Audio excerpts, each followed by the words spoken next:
The following program is not suitable for any age.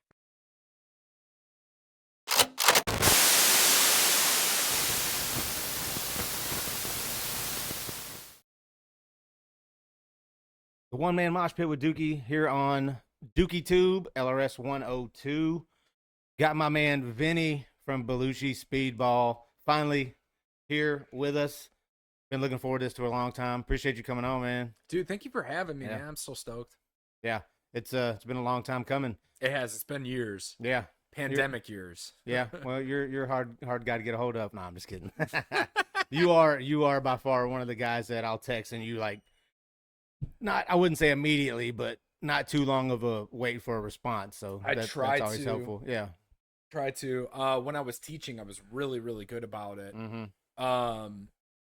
It's basically I'm so scared that I'm gonna forget and that I'm Yeah. gonna be mad at myself. Yeah. But you know, now that I'm selling cars, Yeah. sometimes I'll be with a customer and I get, you know, it's a whole different. It's a change up to what I'm used to. So, Oh yeah. yeah. That'd be definitely a career change. That would be wild. I didn't even think about that. 'Cause I worked in the school system for a little while and not teaching, but you know, I don't think I could teach. I could coach. Teaching is a whole different level. Yeah. Coaching, I could raise my voice a little bit. Yeah. Teaching, I guess you could if they're being loud. But yeah. You be careful. Kids Yeah. are always filming you. Right. So Yeah. All right. Yeah, let's move away from that. yeah. Let's talk about, and I'm curious myself because I've interviewed you once before, but as a collective. Well, there was probably 3 or 4 of y'all there, and it was real quick. It was like a wasn't- 3-minute. It was for the drive-in show. That wasn't all Belushi though. No. Me. It was yeah. Yeah, It was yeah. You, a main guy from the other band, a main guy from the other. It was probably 3 or 4 of y'all. And Yeah. that was down at the that was down at the LRS station off Broadway, and yeah. Dookie. Long time so ago. the listeners know this. So my daughters are upstairs. I brought them here, and they're yelling and running around. In so case y'all hear it, I might have Yeah. to go up there too and check. So No just worries. so they know. no worries. Like I said, man. So we're- they were. My kids are always so good, but I've never. You know what? I've never litmus tested Right. bringing them somewhere else where they. Yeah. So I don't know what's going on. Here's the test. But yeah, no, you actually, and what was funny was you jokingly talked about how I was talking too much. I was taking up the time, but arguably it's because the others didn't have anything cool to say. I know. So I want to say it was like the event organizer. I'm not going to say any names. The event We're not gonna organizer. say names. Yeah. Maybe the lead singer, because I can't remember. There was 4 or 5 of y'all It's playing that. 3. Yeah. Event organizer, and the other guy was. They're both really cool guys. Actually, I will Yeah. tell you this. I was talking about bands on the show. Was there only 3 bands on the show? 3 groups? No, Bands, 'cause one of them was like a. I was thinking there was maybe more than that, but I Let me know go 3 through of my y'all thing. showed up to the studio. 3 of us station to showed up. talk. I think there Yeah. was 4 bands. I think that was Okay. it. Yeah. Yeah, and it was the drive-in show. It was post-pandemic, and Barely. Yeah. Right? Because they still had Yeah. restrictions. Like everybody was supposed to stay in their car. Mhm. That was the Mad Max show. I loved Yes. it. I loved it. Yeah, which here's the thing with that too. Again, to keep things kind of, because you and me were talking a little bit before we hit record. I say, hey, here's some stuff off the record, Yeah. and to keep taking that high road, I'm gonna keep stuff off the record. But one thing I've worked on is letting people know what is and isn't my idea. Yeah. And so I will tell you flat out, the Mad Max idea was 1,000% mine. And to the point to where I spent maybe $1,500, $1,700 to make that happen, because we had Nice. to rent a giant Penske van. I rented Yep. 2 generators. Yeah. You know, and not only that, I did it twice so we could test it. So I rented all Nice. this equipment, and what's funny was we were in the industrial park. I don't want to say which dealership I work at, but it's in the industrial park. And at the time, I was teaching high school, but I was still working at this dealership as a second job. And I know the industrial park in J-Town really, really well in Louisville. Cool. My wife jokes that it's my Roman Empire because I love it so much. Yeah. Because I know every little corner. Yeah. So we went to the Riot Skate Park parking lot because it's huge. This is Okay. back before he moved to Indiana, big gravel parking lot, and we're driving around. And he came out. The owner, he was like, "What the hell is going on?" And Yeah. we're driving around circles in this Yeah. to make sure we can pull it off. But yeah, that was crazy. And then at the time, my guitar player Kyle, who he he ended up stepping down once he got a job at Frito-Lay, and hour wise he couldn't do it anymore. That his hours are crazy. Those job, that's a crazy job to have. Yeah, Sure. So we're still really good homies. He lives by me, but Kyle, I'll never forget. I returned that van, and he was so disappointed in me because I got 50% off of the van. Yeah. Because I told the guy, I go, man, I don't know what's going on, but it smells like gasoline in there. Like, come here and smell this. And he opened it up. Because I'm running generators and we spilled a shitload of gas in there. And I go, man, come check this out. And he's like, oh, wow, it does smell really bad. I'm so sorry, man. I'm like, I made all my stuff smell like that, man. We were moving it. He's like, I'll give you 50% off.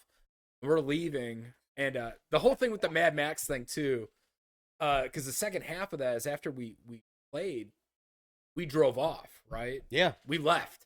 Oh, yeah. And then we headed to every single, and everybody looked at me like, they're done. I was like, all right, everybody have a good night. And, yeah, we sped off. I knew, for the people listening or watching, I knew Vinny had told me, I want to say that night I interviewed you guys at the station. I think you might be like, Dookie, don't tell nobody. Yes. But this is what we're doing. I was like, oh, this is amazing. Yes. And I didn't tell anybody.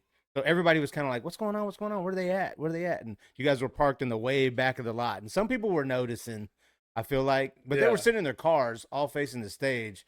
And I saw you guys back there. And I think my nephew might have been with me at the time. We walked back there and talked to you guys real quick. And it was amazing, man. Nobody even suspected it. And they were just like, what? And then all of a sudden, everybody was out of their cars. Yes. And you were, what, was it dirt? Was it dirt? Dart guns and water guns? Or what was it? I can't remember. Water guns, toilet paper, T-shirt cannon. Yeah, T-shirt cannon. Yeah, and we did like a little, we had our buddy Chase Palmer, shout out to Chase Palmer, he had a little truck, and it was like a little Toyota, like 4Runner maybe, or Tacoma or something like that, real small. Yeah. It was a 5-speed too, and I panicked actually the day of the show because I realized Chase had to drive us, and I needed someone to drive this truck. Yeah, yeah. And I had to call up my buddy Evan Fowler and Courtney, and I called Courtney and something was up because it's show day and Vinny's calling me. Yeah. I was like, I need someone that can drive stick. I know Evan does. Yeah. So we had the truck. Basically, we followed the truck in this giant Penske van, and in the truck, we had a toilet paper gun and water guns, to try and make it seem like a Mad Max, Fury Road type deal. Yeah. Yeah. And so we drove around circles on it and then sped off is what we did. 3 songs, maybe? No, we did a full 30-minute set. Did you? Okay. Yeah. I guess it didn't seem like that. Because all the attention was y'all driving up and down the rows. And people were like, what the hell is going on? I was like, this is amazing. So fucking bad, too, because our guitars were way the fuck out of tune. Yeah. Well, look, you guys were all like stacked on top of each other. Yes. You know what I'm saying? And you had these Road Warrior, the shoulder pads. I was like, how are they doing this? And it was by far the wildest local show I've ever seen. Yeah, we had a megaphone bungee cord. It was like a spider web of bungee cords hanging there. I forgot about that. And really, the whole idea why we did it was this is so bad.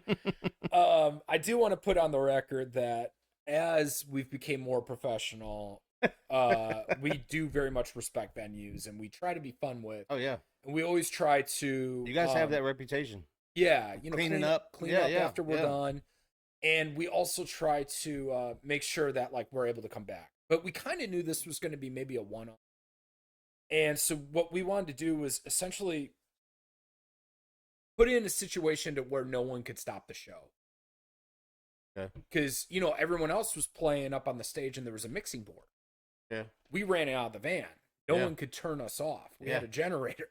Yeah. You know what I mean? So we could do whatever the fuck we wanted. Oh, am I allowed to swear? Oh, yes. Okay. Here on LRS 102, we cuss. We can say what we want. Back when I was teaching, I used to say that joke can I swear? I remember you told me that when you guys came to the station. You were like, no, so I don't cuss. So a lot of my students coming to my shows, we don't cuss. Yeah. And the first show, I was like, what? I was like, they're singing SpongeBob shit, and he's cussing. I'm like, this is amazing. Yeah, but you got me with that one. We don't swear in the music. I owe you one on that one, though. That was a running gag. Is back when I was teaching. Like, can we swear? And you'd be like, yeah, you can swear. I'd be like, cool. We don't, but it's cool that we know we can. Yeah. And So, you didn't cuss then? No, I swore in between the songs a lot. That's what I was thinking. The Yeah, yeah. music That's probably what I was. That's probably what I was. The music hearing doesn't then. Yeah, swear. Yeah. Okay. Yeah. It does now, man. Yeah. You know, so we got our R rating. You know, I'm no longer yeah. got my parental advisory. So Yeah. Yeah. Yeah. So yeah. yeah. So yeah, on LRS, yeah, man, we play. That's what people send us their music in. Guys, we can play the unedited shit for real because we're not FCC regulated, FDD, FDA, whatever the hell it's called. Right. We're not regulated by none of that because we're just a streaming platform. Spotify, all them shit. Oh, sorry, Skinny J, if you're listening, I'm sorry. I said the mothership's name. We're not allowed to. I just had now. I got to put $1 in the tip jar. With the saying Spotify. He said it. I didn't. That's yep. Well, I'll put $1 in. Yeah, there. yeah. No. I'm saying DJs were just like, don't talk about all the motherships. Oh yeah, not really. I'm just. Platforms. I'm joking, but yes, yeah, I got you. Yeah, I got you. Yeah. But yeah, no, we drove off and we went to we went to like 4 different bars. Yeah. And we would pull up. We did Drake's too, which was so funny because they're all on the patio. Hell yeah. And we'd pull up and we'd open the van and go, we're Belushi Speed Ball, and we'd start playing and then we'd drive off. And so we did that all night. So the whole reason why I started this story was Kyle called me a piece of shit because I returned this van. And I mean, this is like at this point, 7 a.m. Me and Kyle didn't sleep whole day before off. Right day with this van. We go and return it. Day ends with me. Yeah, man, it smells like gas. And he's like, I'll give you 50% off. Are you saying gas or ass or both? Gas is in like gasoline. Yeah, exhaust from gas the ass. generators. Yeah. And so I returned it and he gives me this huge discount. We leave and I'm in my car and I'm driving Kyle home. And Kyle looks at me. He's like, fucking piece of shit. Like, what do you mean? He goes, dude, I felt really bad about that. You made that kid give you a discount. I'm like, bro, it's Penske. That doesn't come out of his paycheck. Yeah, right. Yeah. Yeah. It's not like, U-Haul. Yeah. Oh, bro. Like, now the U-Haul guy, I'm really good to because I like him. Oh, but I was like U-Haul. You know, Amazon, man. You know how many shows I've bought stuff off Amazon, inflatables and whatnot. Yeah. And then I send it back to Jeff Bezos. Like, he's not. Oh. He don't even care. Yeah. No, come on. He doesn't even know you did anything. No, he's like, they're just like, yeah. So Vinny in Kentucky did it, and he's like, yeah, this guy returns a lot of giant bouncy houses. He's like on his yacht, and he just rolls it up, throws it up, feeds the dolphins with this shit. Yeah, that's what I'm saying. So no, come on, dude. You know, those papers don't reach him. Those phone calls don't reach him. No, exactly. Yeah. So man, so yeah, that was. Let's see, I saw you guys there. Mm-hmm. I know I've seen y'all 3 times. I can't even remember the other ones. Headliners, right? I could have sworn. Headliners, yeah, yes. I could have sworn you came up to me at Headliners. So yes. I don't know if it was Sweater Fest or if it was one of the other ones, but yeah, Headliners, and then I don't remember the other one. My bad. It sounds like we've got like little kids wrestling upstairs. I know. It's amazing. Up? Like I said, huh? No, I don't think it is. But either way, if it is. Hey, if you guys are listening and you hear stomping, we're in the basement. The kids aren't. I have children. Yeah, and, yeah. I had to get them out of the house. That's how I was able to do this interview. My wife said, just take the kids with you so I can get a break. Yeah. And Dookie was very accommodating to my children. Yeah, for sure. I love kids, man. They're, like I said, if you got kids of your own, like if I didn't have kids, like I've got a 20-year-old, almost 20-year-old, and I'm just kind of like, hey, he was the same way. I understand, but. And then working with kids for a while, coaching youth basketball, shit like that. Yeah, I understand. But if I didn't have kids, I'd probably be like, bro, no. Vinny, you got to get out of here. Bringing your kids here. Can't they play outside? It's only 25 degrees out. But I want to know, and I don't think, because like I said, when I interviewed you guys back in 2020, 2021, whatever the hell it was. Yeah.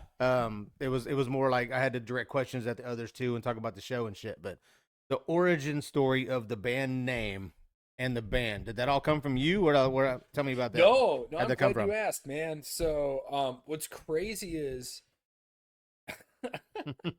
so what's wild about that is one of my really, really good buddies, Lee Highsinger, and I always give him a shout out anytime I get asked this question. And Lee was, he was a salesperson I knew, but we were really good friends and he liked metal. And like, we went to like Mayhem Fest to go see Zombie and stuff. And which I like Rob Zombie. Okay. God, I get crap for that, but I love Rob Zombie. I love White Zombie. I made a troll post that said Rob Zombie greater than White Zombie because I know a lot of people get pissed about it. I saw that. Yeah. Yeah. No, La Sexorista is like my favorite album. It's so good. the top 10. But anyway, so Lee's a metalhead, and context to Belushi, I was 23. And when I was 23, my father passed. And after he passed, I was like, damn, like I had this realization how short life is. Yep. And the thing that brought me joy was I always played in bands. You know, I was playing music as a bass player. And from when I was 13, I had this band in Wisconsin, and we sucked so badly. But what's funny about that is my very, very first show was at the Rave in Milwaukee with this band in Wisconsin. And then 20 years later, because 2 years ago we played Milwaukee Metal Fest, I got to be back.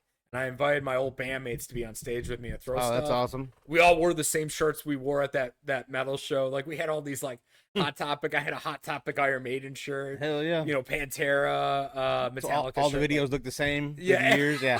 Like, what year was that? I don't know. We just aged. But Yeah. it was so funny. So I brought him back. And what was funny was I played the Rave to, like, just my mom. And then 20 years later, you know, we're closing out our stage at Milwaukee Metal Fest. And my mom... you know, I really did it just so my mom could say she's proud of me, but it was a cool full circle moment. Yeah. Anyway, so being in a band brought me so much happiness. Like, Yeah. doing it in high school, you know, we won Battle of the Bands a couple times. Like, it was cool. It was my favorite thing in the world. And then when I moved out to Louisville, I really, really struggled to form a band. And to kind of, you know, I kept trying to start my own stuff. And I'll never forget, I ran into, they call him Death Metal Dave, but a bass player for Ohm. Ran into him at Walmart in Burnt Creek. Okay. So I'm 17, 18. Yeah. And, you know, I just moved here. I see this guy, he's wearing a Guar Violence Has Arrived hoodie or sweatshirt. Yeah. And I was like, holy crap. I was like, dude, are you? Yeah. And I was like, man, are you a musician? He's like, yeah. I'm like, dude, I'm a bass player. I'm trying to form a band or find something. Yeah. He goes, man, I'm a bass player too. Yeah. And I don't know if it's still like this, but back then, no one wanted to play bass. So to find another bass player was like a unicorn. Yeah. You know what I mean? So it's like, how is this possible? There's two of us. Yeah. So he You should have went and got the Walmart footage. Yeah. Security cams. So he ended up, God, did you ask me about the origin of the band? I'm telling you the origin of my life. You're making connections. Well, I love it. Hey, Dookie, I'll tell you, I've never told this story during an interview before.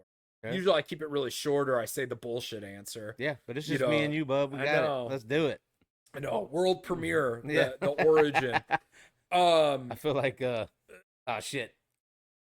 What's her name? Oh, my God. Never mind. Katie Couric, maybe? Who? Barbara Walters. That's what I feel like. Oh, 20 minutes? I'm getting the girl? I'm 60 getting minutes? getting the lowdown. Like, you're my R. Kelly right now. Go. God, dude. Getting the lowdown. Let's go. Oh, man. That was a bad... Of all the people you could have said I was, that was the person you chose. I know. My bad. Let's say something else. That was probably their biggest interview, though. The R. Kelly interview? That's what I'm saying. Yeah, but he's a bad person. You're my happy R. Kelly. No. I don't do anything like R. Kelly, for the record. What's like a happy interview, though? Like just pick someone cool, please. Go back. Everyone likes God, no, that guy's a bad guy too. Right? That's what I'm saying. The ratings are with the Joe bad Pesci. Okay. Casino right over there. Everyone likes Joe Pesci. Right here behind me. Yeah, too. Goodfellas. Yeah. Casino's better than Goodfellas. Yes. Hot take. I've got a Casino it's right poster. over there. No, I got a poster. It's an official size poster, though. Everyone says Goodfellas is better, but I like Casino better. Especially that 2-tape director's cut. I think the story of Casino and the length of it makes it a little bit better. But if they could have extended, because Goodfellas is more of a true story of what's his name, Hank Haney or whatever, I can't remember. Henry Rollins or I don't know. Hank Williams. Sorry. Yeah, Hank Williams. Yeah. The fourth. Yeah. Yeah. Fourth. I'm like, I don't know. Yeah. Henry Hill. Yeah. That's who Ray Liotta plays. R.I.P. Oh God. Rest in peace, Tommy Vercetti. Yeah. Yeah, Origin of Belushi. All right. Yeah. So I meet Death Metal Dave from Ohm. Shout out to him because he's the nicest human being on earth. We played Warhammer 40K back in the day together, and he's just a good guy. And he sends me to a forum to 502 musician message board or something. It was something like that. It's dead now. So I get on there and I'm looking for a band, bass player, looking for a band. I'm scrolling through, excuse me, and I find it's like the Craigslist for bass players. well, it's just musicians in Louisville. I got you. And that's cool. It's a cool platform. And everyone's looking for a bass player back then. Yeah. Oh. Again, so it's like the drummer now. I feel like a lot of bands are like, you know anybody that drums? Dude, I'm like, back in the day, I know drummers that drum for 4 bands. That's what I was gonna say. Back in the day, like when I was a teenager in Wisconsin, I knew like 7 drummers. Like everyone played drums. It was actually hard for me to find a good guitar player back then. And now I moved here. I felt like in Kentucky, everyone was playing guitar. Yeah. So I'm on this message board and I meet a drummer named Trey, and shout out Trey. Shout to Trey. Yes, I have no idea. Don't remember his last name. Yeah. Insert last name here. Oh, it's bad that I can't think of that either. And he lives really close, or his parents lived really close to where I'm living now in Hillview. But I was playing. I went over there on jams with him a couple times. He had this really talented guitar player named Dave, who I actually, Dave is in Hot Brown SmackDown maybe now or whatever. But I messaged Dave and I said to Dave, sorry also after that, because I was very much an 18-year-old kid. And I didn't like the way they were progressing. Every time I go over there, they had 1.5 songs and we just practiced that 1.5 song. I'm like, you guys need to write more music. And I started kind of pushing them to try and get the ball rolling. And then me and him had kind of a blow up and I said some really mean stuff to him. 18, which I take back. And I apologized to him since he didn't respond. He still gets Christmas cards. Yes. But then after that falling out, I get a phone call randomly from Mike Cheatham. He says, hey, Trey gave me your number. We're looking for a bass player for the White Lotus, which was like this really amazing metalcore band who, like, I saw them open up for was it Black Dahlia? It was Tony Danza, Tap Dance Extravaganza, and Beneath the Massacre. I saw them open up there, Uncle Pleasance, which I don't know what that place was called, and it's called the Eagle Room, and then it died again. But anyway, so again, Louisville stuff, Louisville lore. Yeah. And I was mesmerized by this band, specifically Chase Bensing, who was Belushi's first guitar player. So I start in the White Lotus. I'm playing with them, and very talented. But they didn't have the foresight. I kept kind of saying, like, guys, we need to be playing more shows. We should be getting out there. And this is MySpace metal era days, to where bands, especially this genre of music, bands were blowing up, and all you had to do is just tour, just get out there, and they wouldn't. They just kept wanting to write music, and they would go through these like Pennywise the Clown style sleeping periods where we're writing. Now we feed. Now we play shows. and then now we're sleeping again. Yeah. And so it got kind of bad, and it got to the point to where I was like, you know what, man, I want to step away. So I stepped away, stopped playing bass for them, and then they ended up folding up and everything. And you saw that sign. And they were so talented. I was hoping you'd say I came back a year later and they were still performing that half song. No, well, that was Trey's band. Yeah, White Lotus had a full 8 songs, or whatever it was. It was really talented, but it was kind of bang for your buck type stuff. So, anyways, I stepped away, I focused on school, and I hadn't been really in a band since. And then my father passes, and life's short. What made me really happy was being in a band and playing bass. And so I was like, but the problem is that every band I've ever been in would fold up, or I didn't like the way it was being ran. And, I kind of want to start something to where I choose when it ends. I want to keep it going no matter what. And I was really into crossover thrash. It turns out that I really don't like deathcore or metalcore. I thought I did when I was 18 because it was like I was being edgy. But all the music I was always listening to in my car was like Toxic Holocaust and Municipal Waste and like all these like, DRI and all these like crossover punk thrash bands, Casualties a lot. And so I decided, you know what? I learned about Joel Grime from Toxic Holocaust, and I learned that he's one guy. He does everything himself on the album. And then when he goes play live, he hires tour musicians. That's what they do. I didn't even know that was like an option. Yeah. I thought like a band's this 5 people. Yeah. Who you have. Well, it turns out a lot of really famous bands run that way to where maybe there's one guy writing everything. And then they have touring musicians. Yeah. And sometimes some of those positions are a rotating lineup, you know, where they're always having a different bass player. Yeah. You know, so I was like, shit, that's an option. So my dad passes, I'm 23, I go, I'm going to do this. Yeah. I'm going to write one song in the studio with anyone listening. That's what you do. I want to form a band, take one song, record it, and put it out there so the band exists. So now it's out there, it's real. And that's why I did. And so I go into you know, into the dealership, and I'm talking to my buddy Lee. I say, Lee, I wrote a song. I need a name for this project. I just watched Animal House.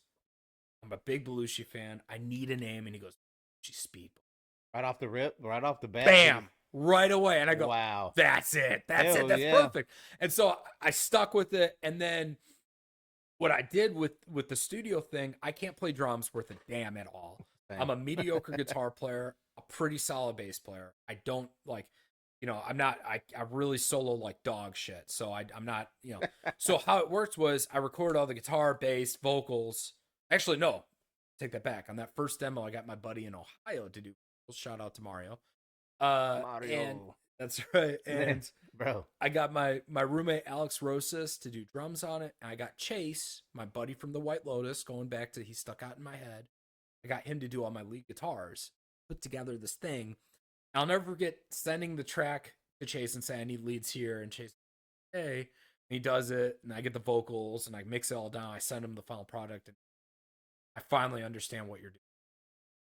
And so then about a year later, I made a 5-song EP. A year later, I go, guys, can we play a show? And they go, sure. Obviously, Mario's up in Ohio. He can't come down.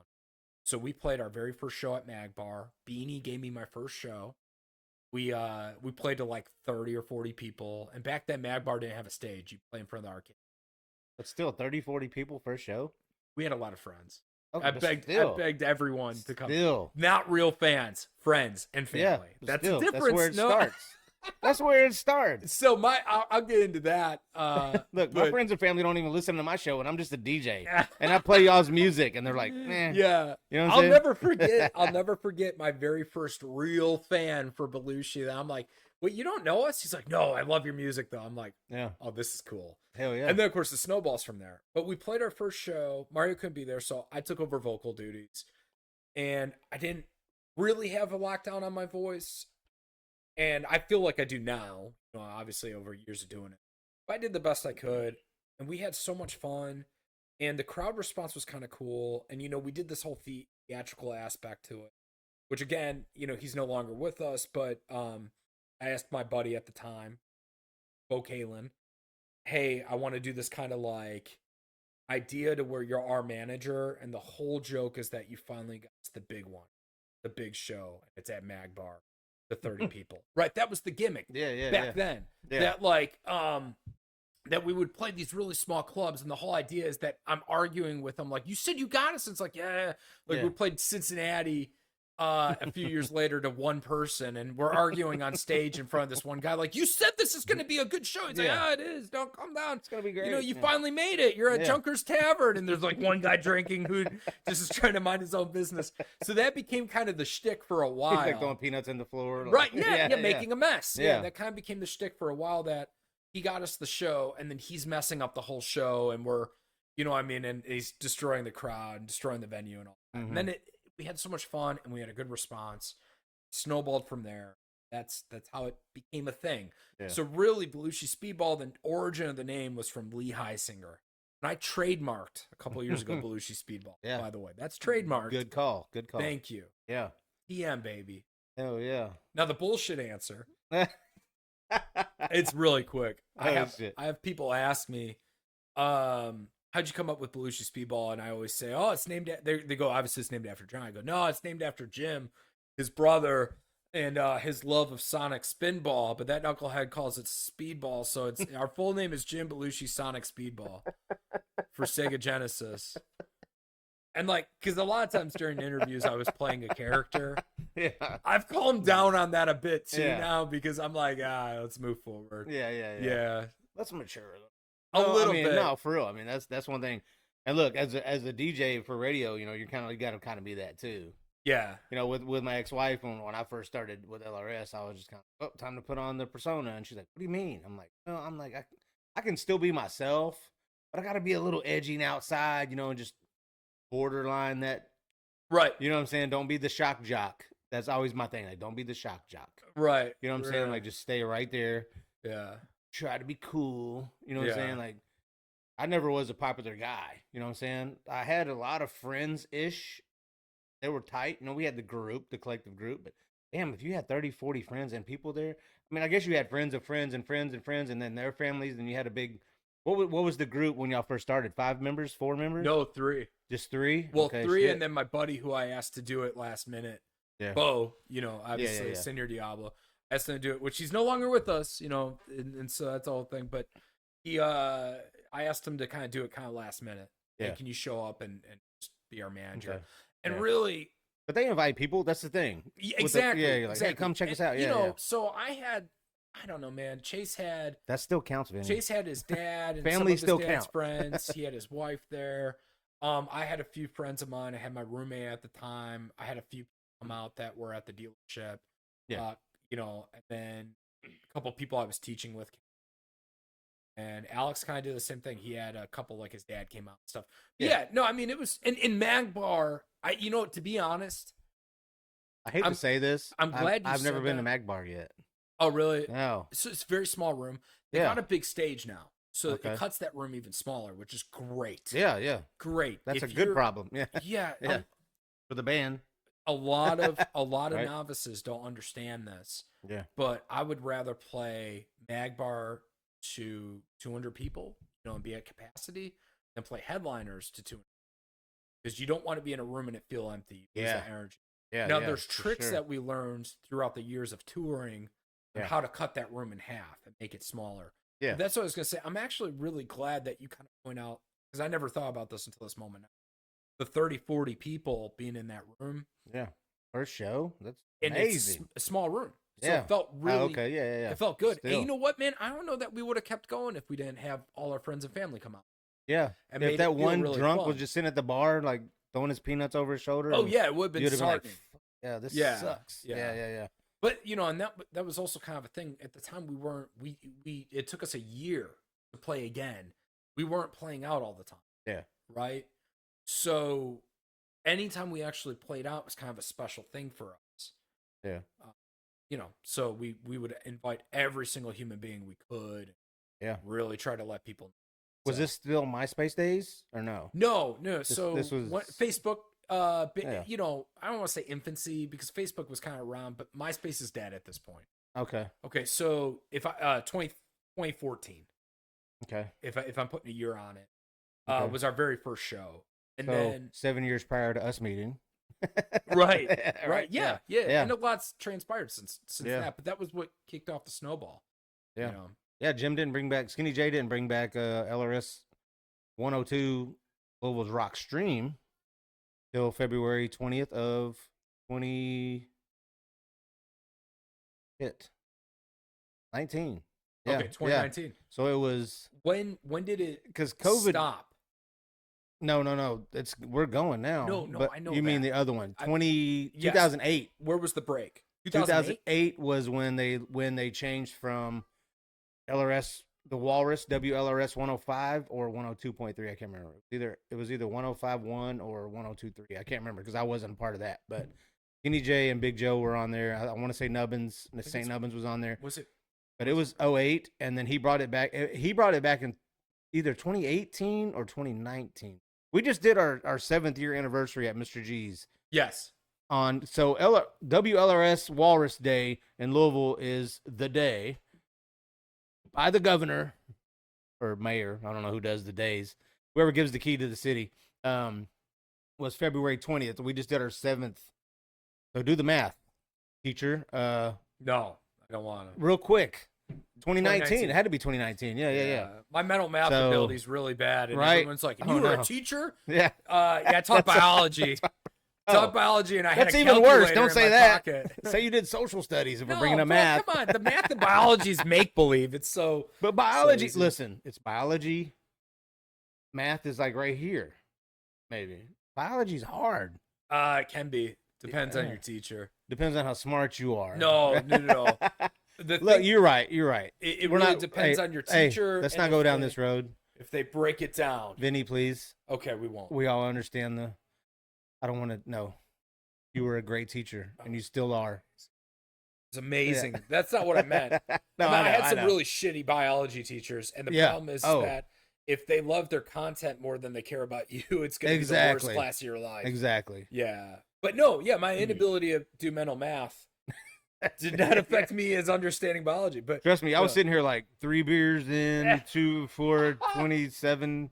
2019, baby. When I said February 20th, that's what messed me up. My brain kind of went, wait, you were just doing something else.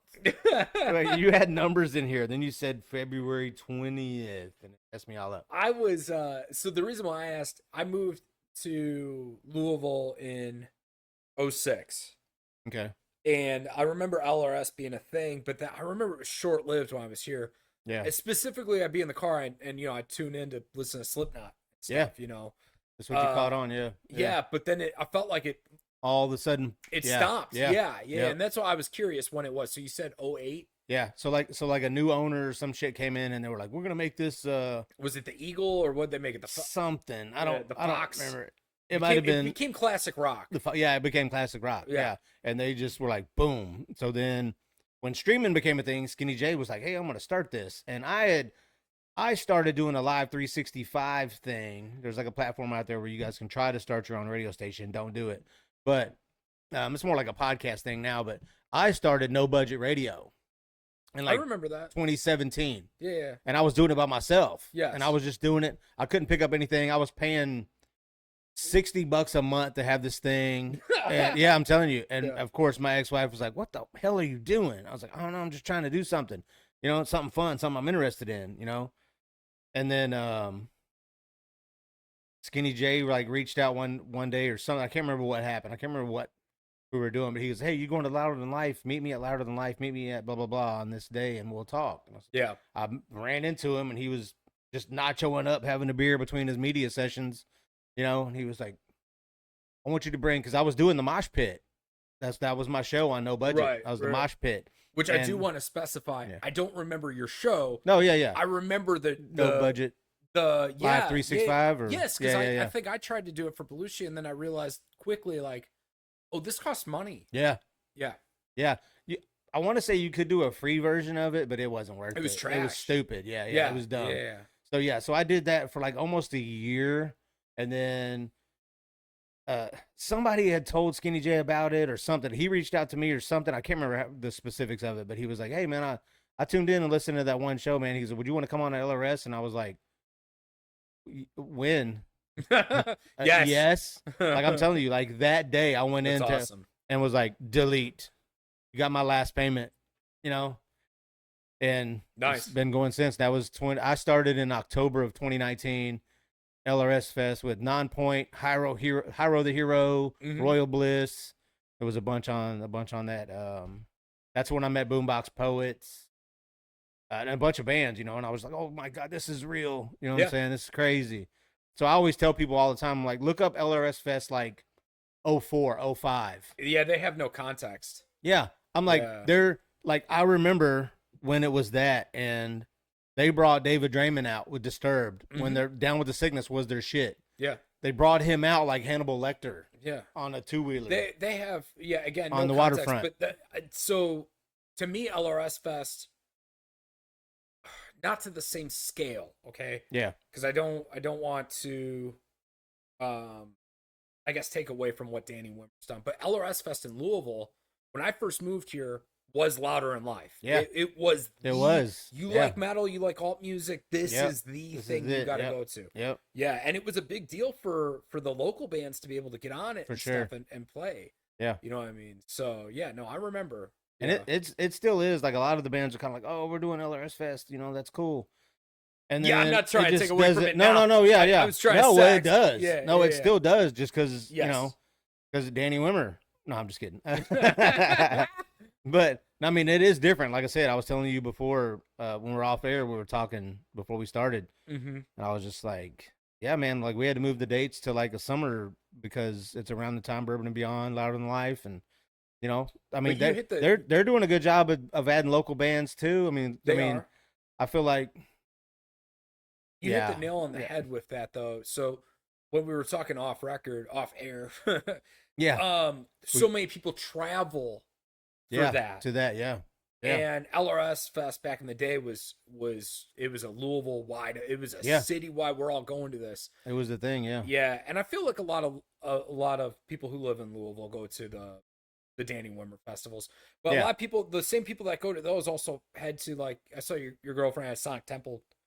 They go to that. They go to Incarceration. That's what people do. They travel to these festivals. Yeah.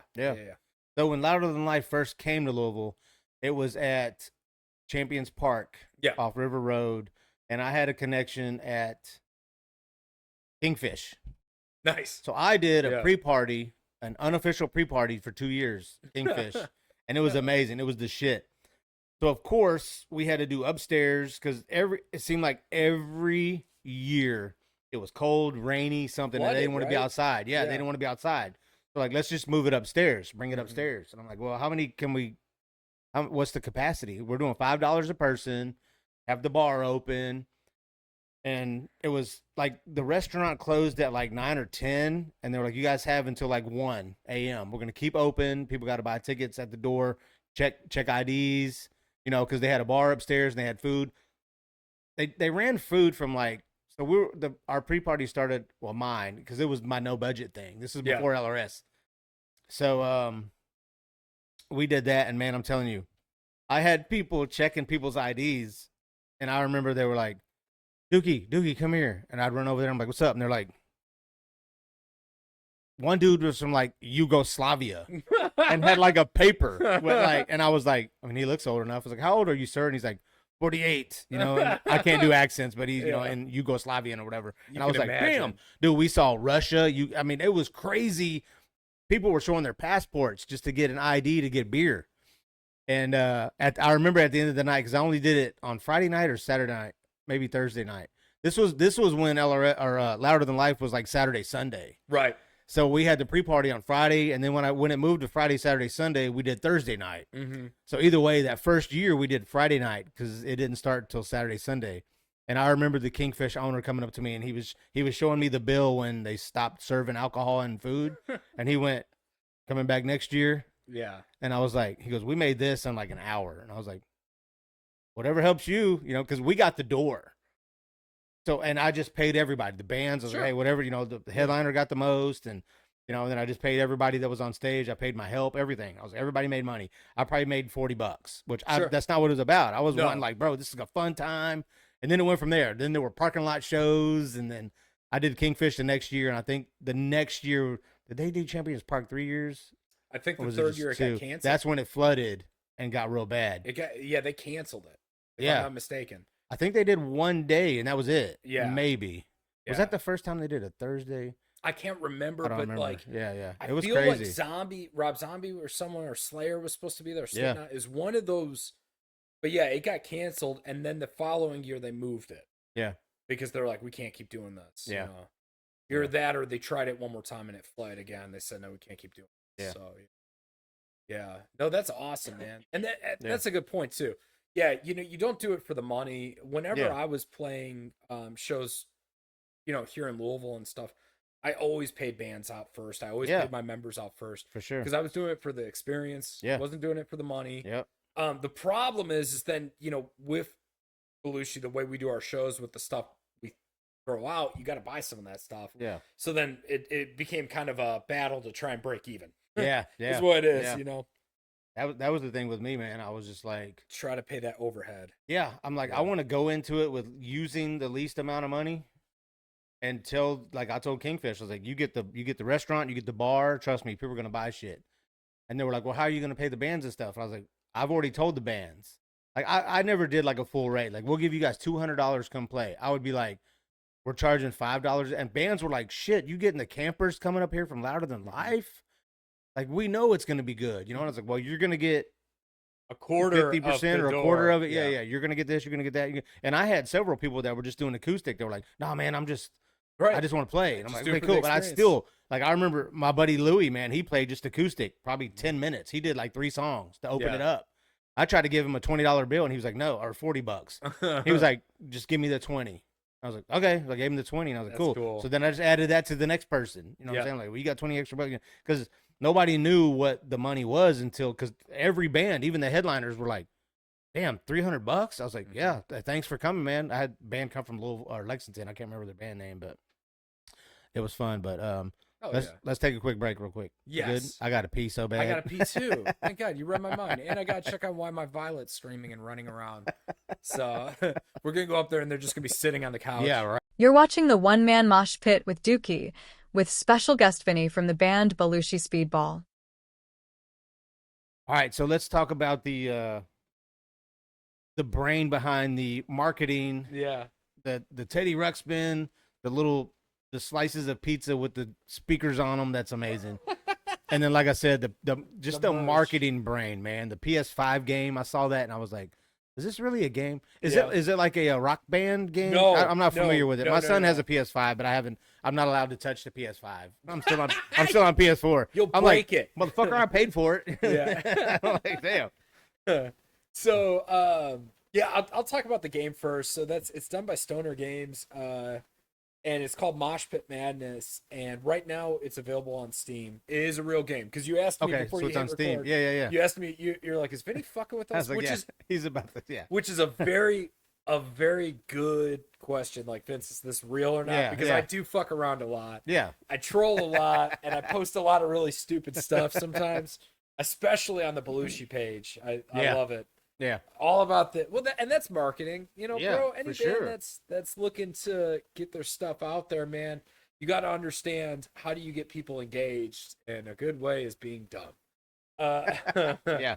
But no, that's real. It's called Mosh Pit Madness, and we got added. Oh God, man, hold on. Let me grab my phone. Oh, you good? So, because I had a few NASCAR beers.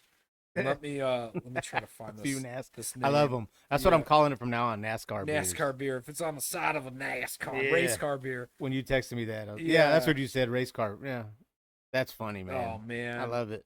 I'm trying to find this, and no worries. It's so it's my buddy up in Wisconsin, and I'm trying to find the name of his marketing company he started. So the dude's name's Lee Pierce, and I think it's called Grizz Media. It's Lee Pierce runs a marketing company, and he reached out, and he's doing all this stuff pro bono for me, and it's really, really, really sweet of him. And he's a big Belushi fan. His kiddo likes us. He said, "Hey, Vinny, I'm going around to all these different record stores up here in Wisconsin. Can you, send me some CDs, and I can try and shop it and try and get some distribution." I said, "Absolutely. Here you go. Wherever you want for free." Bam. And so then he messaged me, "Hey, by the way, there's this buddy of mine, and he made a video game to where," because you asked if it's like Rock Band. It's not.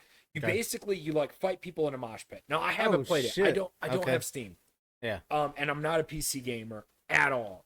I have a PS5, so I'm waiting. Okay. And they added us, and they just asked for photos of our faces, and they characterized us. And it's an independent game, so I don't want to get people like thinking this is God of War or anything like that. Yeah. It is an indie game. My understanding is I think it's 1 or 2 developers are making it, but they're doing a lot of these underground metal bands that they can get on there, and they're putting them in it. And it's really, really cool because no matter what, I'm in a video game. And then the PS5 game, I just got an email from them. I think it's coming out in the spring. I'll have to look at it, but he just got the development kit. But yeah, he's releasing it on PS5. And I think he said it's gonna be like $30 or $40. Again, it's an indie game. Yeah. So still. So spring in Kentucky is like August, right? You're not wrong. Damn, this weather. We joked about that when Vinny pulled up to the mosh cave here, and I was like, dude, this weather, ridiculous. But hey, you got to be used to it by now. Snowing, and then you were asking about all my merch stuff. Yeah. Dude, a lot of it's just because you want it to exist. I don't even really care about, not trying to make money off of it. A lot of my stuff is a break-even point. Yeah. The the first one I really pushed myself to do, I think, was the Game Boy. It's either the Furby or the Game Boy. Furby. Yeah. Yes. Yeah. I remember the asking about Furby Teddy too. Ruxpin, Yeah, you're Teddy asking what the Ruxpin. first one was. So I think the Furby was the first one I did. And really the Furby, the pizza. I did a single on a Dunkaroos. The Green Day dog shit, the Dookie single. Yes. That's a 101. Yes. I want that. Where's that at? Who has it? He's up in Minnesota. He bought it off eBay. He paid like $250 for this thing. I'll give him $300 for it. What's crazy with that one too was it got pulled down from eBay when I released it. Shit. Yeah, so the first time I released it, got pulled down from eBay, and you can find articles on this. The PR does PRP or the PR, whatever it is, they do a really good job of explaining the back and forth on this. But my favorite thing was I put the album up on eBay, and I said Belushi Speed Ball dog poop single album or something like that, right? Yeah. And I get an official email, I still have it, from someone at eBay that says, you listed dog shit in resin on our website. Dog shit. Yeah. Okay. It goes against our whatever, our user agreement, health stuff. We pulled it down. Please don't do it again or we're going to reprimand. Yeah. And he reversed Billy Madison me, dude. Like, I never called it shit. Yeah. On the eBay. I called it poop. Yeah. So someone at eBay at 9 a.m., some fucking probably hungover intern is like, God damn it, what are you fucking thinking? Doing? Yeah. Yeah, you listed dog shit. So they pulled it down. Yeah. So I was like, fuck. And like the thing is that once I get a strike, I'm really funny about pushing back against these companies that I need. Yeah. Facebook, Instagram, eBay for me at a personal thing, because those are the platforms that I'm going to be able to either get the most outreach or if I have to sell stuff. Yeah. My eBay account, dude, I've had it since I was 13. It's from 2003. Damn. Yeah. And I have like, I don't know, close to 1,000 feedback maybe, or 600 feedback. It's all positive. It's a really strong eBay selling account. Because for those of you that don't know, there's so many scammers on there. Yeah. That, you see something listed, you go and you check their feedback and you see like, oh, it's 1 or 2. So your positives way outweigh your negatives. Yeah, I'm not. Reviews or whatever, however they do. Exactly. I'm not buying this fucking shit from this guy. So you actually get more money by having a stronger eBay account. Yeah. So somebody had to search shit or something to see it, or how? I've never done anything on eBay, so I'm not sure how it works. I posted the link on Belushi so people can find it right away. Oh, the biggest thing I sell on eBay, I'm an avid comic book collector, Silver Age stuff. I was about to say, is that how you found a lot of your comics? Because I'm telling you, dude, it's funny because I'm sure Vinny's like two things that I'm looking at my camera. Oh, right here. I was like, where are the comics? He's like, what the fuck are you looking at? Yeah. No. So 2 things I always remember. I found like an old stash of my comics, and I took a picture of a bunch of them, and I just sent them to him randomly. Oh, yeah. And he was like, cool. And I was like, okay, they ain't worth shit. My cousin, I got a cousin, Jay, who's like a brother to me, man. He's a comic book dude. He collects old G.I. Joes and all kinds of shit. You and him would love each other. And I always, anytime we're at like an outlet mall or a peddler's mall or some shit, I see some shit, I'm like, dude. I usually take a picture and send it to him. But then the other thing I always remember is Sonic Temple, maybe last year or 2 years ago, Municipal Waste was playing. And I took a video or a picture and I sent it to you, Municipal Waste. And he was like, rock on. I was like, hell yeah. But either way. We rip them off. When you started talking about eBay and shit, I was like, is that how you got into comics? Because I want to say that's how he did, but yeah. No, so. I actually have a couple spawns you need to look at because I saw your spawn thing the other day. Really? Yes. I got to see if there's, so with the spawn stuff, you printed those in the millions, but you want to see if there's a barcode on the front that makes it a newsstand. Those are rare. So those are worth money. So, but no, I mean, it doesn't matter. I think comics are cool as shit, regardless if they're worth money. Yeah. Right. So actually, that's why I made the eBay account, was to buy comic books. Really, I made it because I wanted Mega Man 2 for NES, and I couldn't get it at FuncoLand. They didn't have it, and I really wanted this freaking game, and it was only selling for like maybe $15 or $20 on eBay at the time. Yeah. And maybe even less. I don't know. Money, you rethink about money, and like because of inflation stuff, it could have been 2 straw pennies or some shit, and you're like, oh, that's at least $20 today. But so is eBay like an auction? Yeah. Okay. It's an auction site. And see, I've never done it. But... No, and I got you. And then when I was maybe 15 or 16, this is pre-MCU, so Iron Man didn't come out. Yeah. Okay. Context: when I was a kid, I was born in Kenosha, Wisconsin. I lived really close to a comic store called Comics Etc. It was walking distance to me. And it was this little this lady ran the store, and it was really small, but she had the cool shit. And it was packed full of comic books. And what was cool with her was I would go in there every day. She would give me on Wednesdays $1 to go throw her boxes out, save up my money, and I buy a comic book. And so she was giving you her money to work and then getting it back. Yeah, smart. She was so sweet. This is how you learned your marketing technique. She was so sweet, man. Oh, that's awesome though. But she had, you know, in the case all these like Silver Age, really key issue stuff, right? Really cool comics. So one day I'll have enough money to buy that. She also had Warhammer stuff, and I was like, "What?" I remember asking her like, "What is that?" And she's like, "It's for adults." I was like, "Oh, okay." And so I was like, when you're 18. One day I'll have enough money to figure out what Warhammer is, which I did.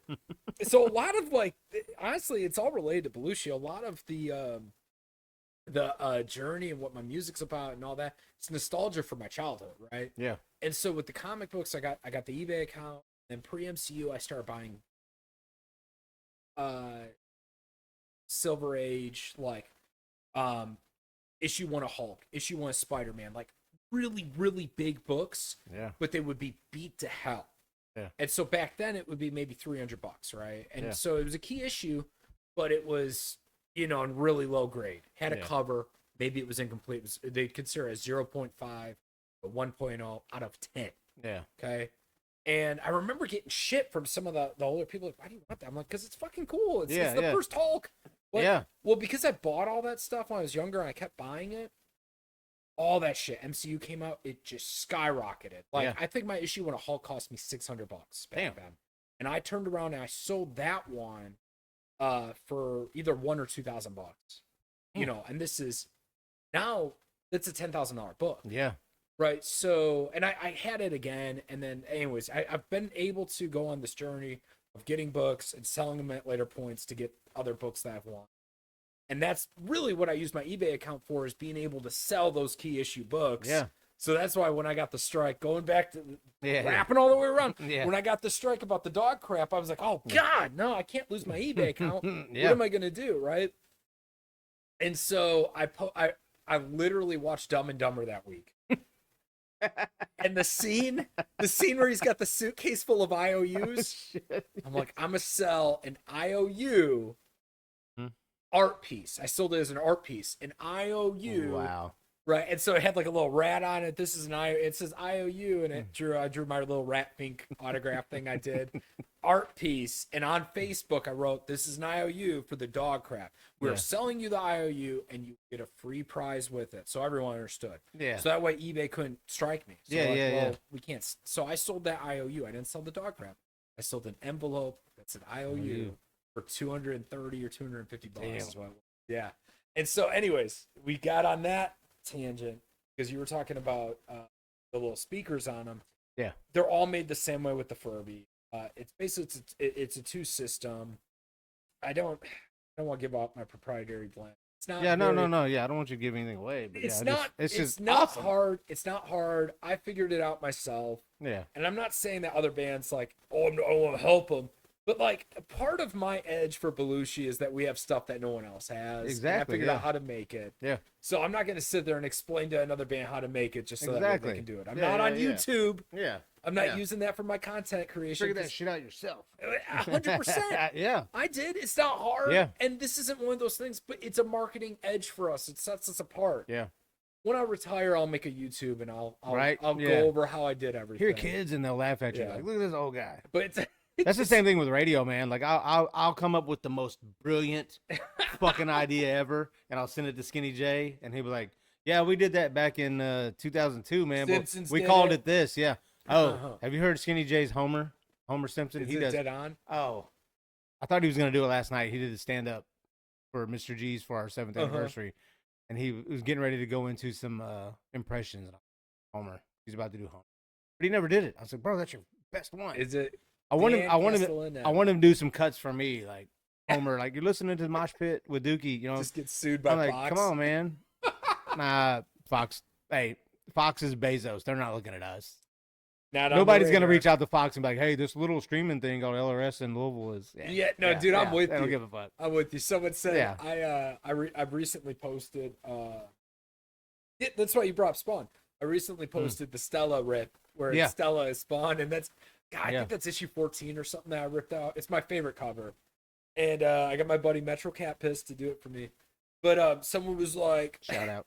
someone was like, shout out. Yeah. Someone was like, good luck not getting sued by Todd McFarlane. I'm like, I will happily hang that fucking cease and desist right in between. You know, it's like that'll be the next album cover, motherfucker. No shit. Right? We're not his radar. Come on, dude. We're not Metallica. You know, like yet. You never know. Well, I don't know. You never know. I don't think it's happening. You roll through LRS Fest. Boom! Explosion. Fingers crossed. You never know. The next Metallica. Yeah. So speaking of that, let's get into the beef with Green Day, and then we'll talk about a little bit about what y'all got coming up next. But so the Green Day. Yes. I love it. Yes. I love it. The last time I saw you, I think that's when I mentioned to you about, hey, if you ever get a tickle in your fancy, if you will, what about Dookie? You know what I'm saying? My song. Oh, yeah. Or, you know what I'm saying? or their album, My Name. Because everybody always assumes my nickname came from that. Right. And I'm like, no. You don't know. We'll tell about it. We'll talk about that. No, tell me right now. Where did Dookie come? I can't tell you right now. Okay. I'll tell you as soon as I hit stop. Really? Yeah. Is it a secret? No. Seems like a secret. No. It seems kind of like a secret. This is a podcast with Vinny from Belushi Speed Ball. Woo! Not yeah. Well, it's the One Man Mosh Pit with Dookie. That's what it needs to be about. Okay. That's about me. Oh, yeah. If we remember after our race car beers, we'll when we hit stop. Yes. Yeah. Okay. Yeah. So with Green Day, yeah. Because municipal waste was not like. It's not strike at them. Yeah, no, like not ripping off. That was that satire to a fan after one of our shows came up to me, and I think he meant it as a compliment, but it was so funny. And he was like, "At least someone around here is ripping off municipal waste," and it was so funny to me. And I'm like, light bulb. I locked that one in. That and to talk about that, I've said this before because I've had people ask me about. That was the hardest song I ever wrote was Municipal Waste. Really? Yeah, because I'm writing it as if I were them. It's supposed to sound like them. Yeah. And Tony, Farista, their lead singer, his cadence when he does his stuff is very different than my cadence. My cadence very much is like I try to like not fill the whole measure, I guess, a lot of times. Yeah. It'll be like tail end or whatever, and his will be like, and mine might be like, kind of like that, maybe like 3 words per measure. You know what I mean? Yeah. His cadence is like a Slayer type, like let me hit you with 70 lyrics in a single 20 seconds. Yeah, catch up. Yeah. Yes. Is my daughter, by the way, is she ringing through on this? I need to. No. Okay. Reminder: my kids are upstairs and my daughter's running around. Yeah, having a blast. So, God bless. Yeah, we were talking about Green Day, and I had the again, municipal waste wasn't a strike at them. Green Day, on the other hand, it's not really. I'm just grabbing media attention. Yeah. Anyone that listens to this, like, look, dude, it's funny. Back to the marketing thing. It's brilliant, and it is marketing, brilliant. And I got a bunch of publicity for it. I'm on Green Day's Wikipedia now. Yeah. It is solidified. You can't take it away from me unless they hear this interview, and then maybe they will. Maybe they'll delete it, and they'll be like, everything has been retracted. Yeah, right. If I get a cease and desist, I'm sorry. I don't have any beef with Green Day. What we think happened, again, this even goes back into like our marketing stuff, because I did all the video game albums, and even with that, I'm not the first musician to release albums on Super Nintendo or Sega CD or there's actually a guy, I think his name's Remute. He did it, but he's like a techno artist, and what he's doing, he's actually using real MIDI files for the Super Nintendo and using like what their developer pack is to make music with it. Okay. I think is what he's doing. I figured out a way how to stick my music in it, through essentially a advanced form of home brewing. You know, there's people that like I look up how do you change the music in something, and then I start going from there. And you know, there's different formats for it. I get asked all the time, "How'd you do this?" Again, it's kind of proprietary. Yeah. Like go down the big rabbit hole I did. It's not hard. All the info's there. It's just a lot of trial and error. Yeah. The very first one, the Game Boy, it took me months to do, and then after that, you kind of start going a little bit quicker with it. So you know, I did all these video game albums, and then Green Day comes up with all these video game albums for Dookie for their thing. You know, and I'm a shout out Dookie. Yeah, right. And I asked my publicist, I go, "Do we have something here?" Because I'll go to him all the time. I'm like, "Can we? Will this work?" And he'll be like, "Nah." You know, keep that on Facebook. But what if? Yeah. And I came to him and he's like, "Yes, we have something here." Hell yeah. So you know, again, I wrote on there. I was like, "No, I know how municipal waste feels because we ripped them off, and Green Day's ripping us off." Yeah. And I don't know what we think happened is one of two things. Really good ideas can exist completely independent of each other. That is a thing. So that's the first thing that could happen. So like for instance, Green Jello and us, like I'm a huge Green Jello fan. There's no secret. I think what Bill has done is miraculous. And I had serial killer when I was a kid. And I think it's genius how he runs things. Yeah. You know what I mean? But like we do pool noodles. We were doing it before I ever realized Green Jello is doing pool noodles, right? Yeah. Okay. Yeah. Well, we're both party bands. We throw stuff out. No one ripped off each other. I mean, they're two ideas co-independent. Yeah. So that could have happened. They could have just said, "Hey, let's do this with Dookie." However, the Teddy Ruxpin, they did a Teddy Ruxpin, and I literally just had a big, I mean, maybe months before, a big run around about us doing the Teddy Ruxpin, right? Yeah. That was the one that was like, that's too coincidental. Yeah. Okay, so we called them out on it, and what I think was maybe something on their marketing team is paying attention to underground punk bands, underground metal bands, and they said something to them, and they said, "Hey, we should do this," and they signed off on it. Or hell, maybe even Green Day didn't. Maybe they have someone else handling that. They go, "Oh, that's a great idea," and they don't know. Yeah, but then But still, who are you going to call out? You're not going to call out their marketing team. Right. Well, we respond. Hey, Sarah from marketing. Yeah. No, we're calling out. I'm not going to say his name, but Green Day. Yeah. So we respond back, and then I do the Dookie single, I do the Dog Crap single, and then they write "Smash It Like Belushi." Yeah. They write a song after this about Belushi, and we're like, come on, there's no way. Has to be. What are we doing? It's not, That's it's crazy. You could say like, oh, you guys are just, you're grabbing at straws. Are we? We do a Teddy Ruxpin, and months later, we're not talking decades, months later, they do a Teddy Ruxpin.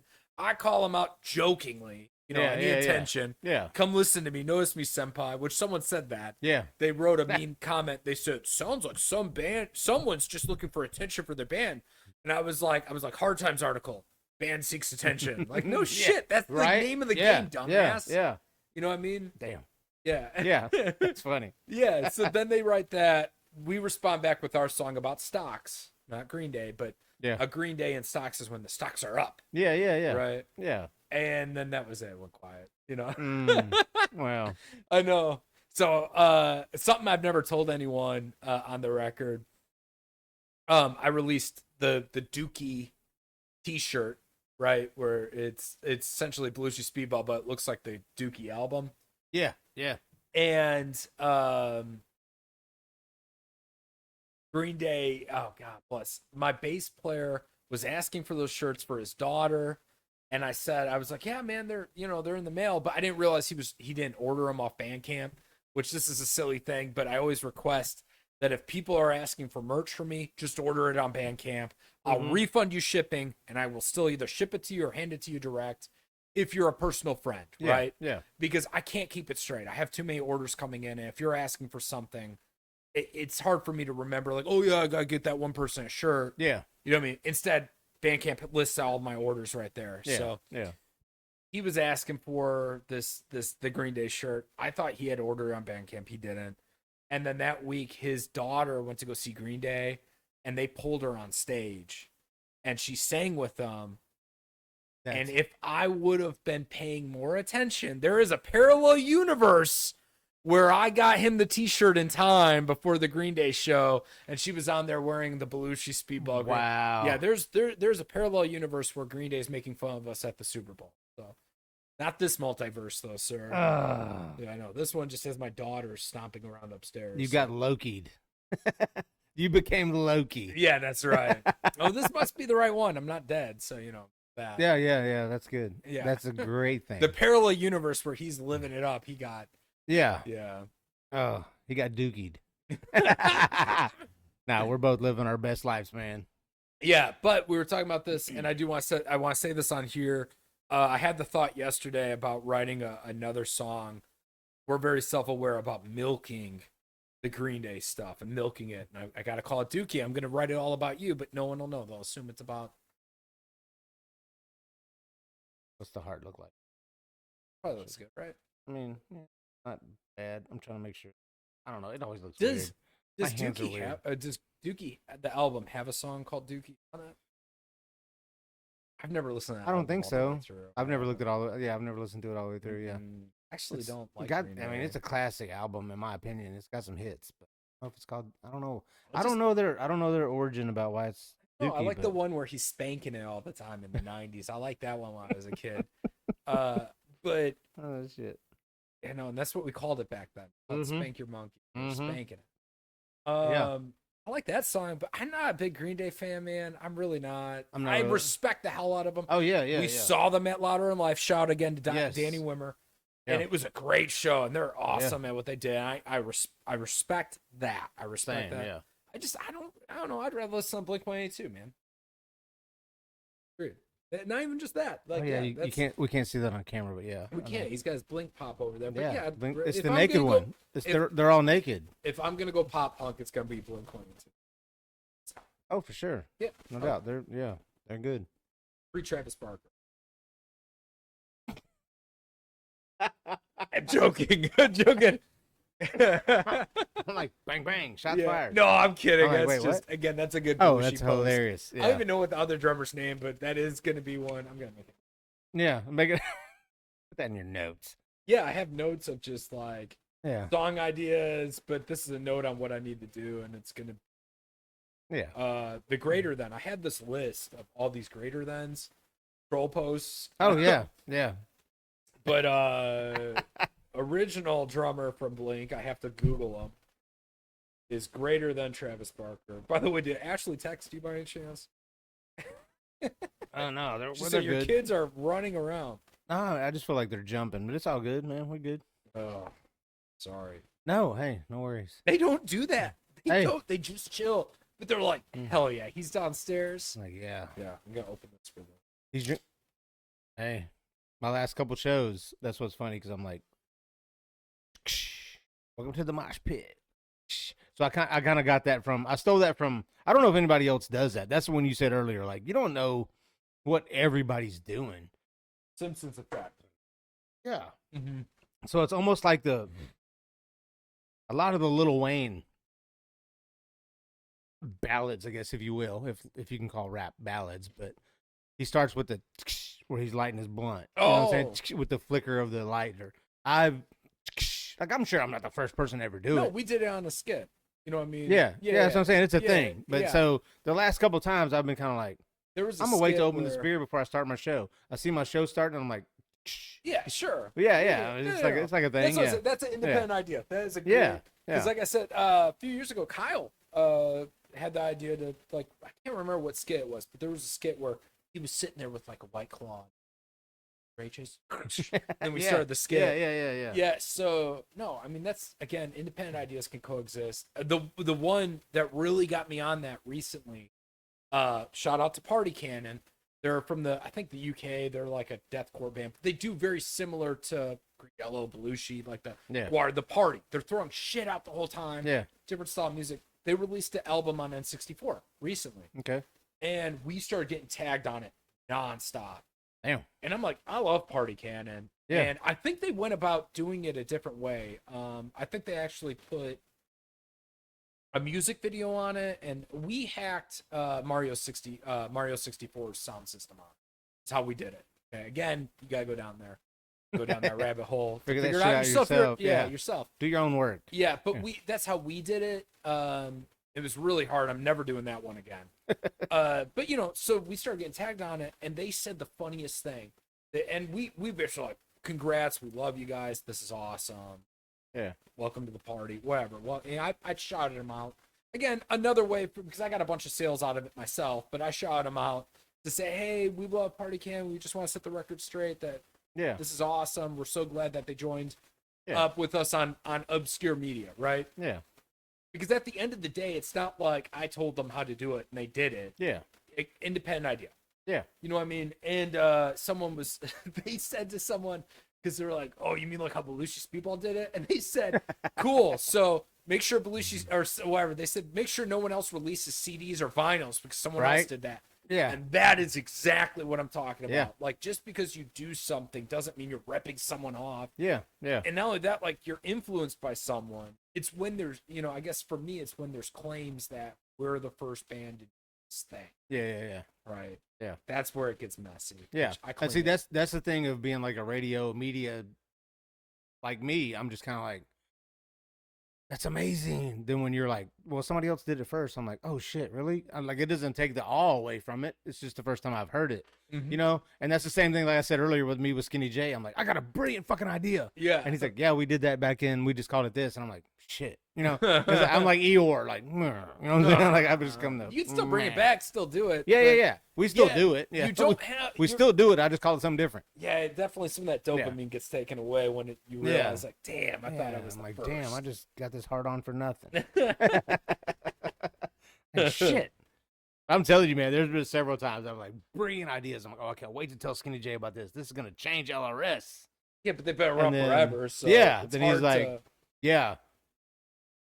Tommy Jenkins and Salary Mallory did that shit back in 1963, and I'm like, shit. Again, it's the like, South Park Simpsons did it. Yes, episode. yeah, and finally at the end, Stan's like, I'm sure that's how the creators felt. It had to be a writing room thing that they kept coming up with ideas. Really good.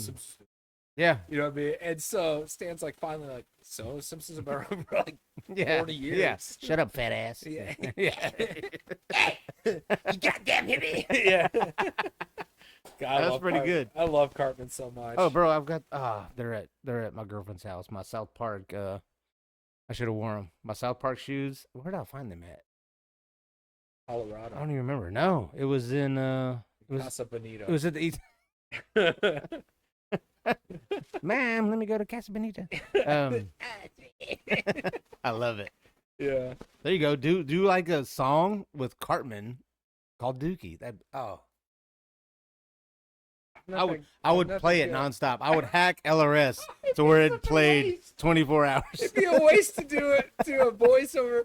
There's that one guy that does all the covers of like Deftones and whatnot. Yes. Cartman. Yeah. Oh my gosh, on Instagram. So I can't remember his name, but yes, I'm like I watched him and I'm like, Jamie, pull that up for us. Dude is dope. We'll yeah, Jamie. Yeah. Jamie, pull that up for us. We don't have a Jamie. Oh yeah, there he is. Yeah.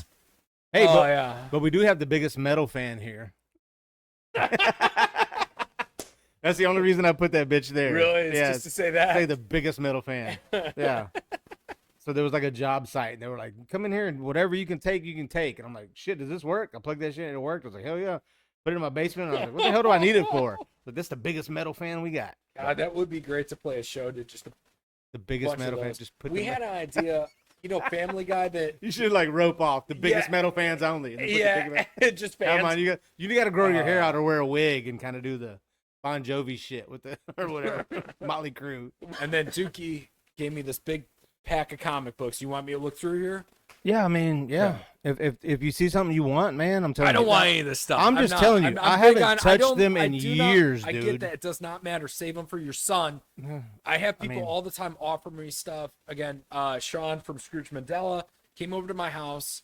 Shout out Scrooge Mandela. Yes. Yeah. I love him. So Brian from Scrooge played is LRS in Belushi. Fest. Yeah. Yes. Yeah. And Brian, the lead singer of Scrooge, is the backup vocalist in Belushi. For the past few years, really. Okay. And he's been his son moved back from California, so there was a little bit of a break from him joining us, but recently he's been playing all the shows again with us. Yeah. And he's taken on a lot of the theatrical role, just throwing stuff out there and helping me. Yeah.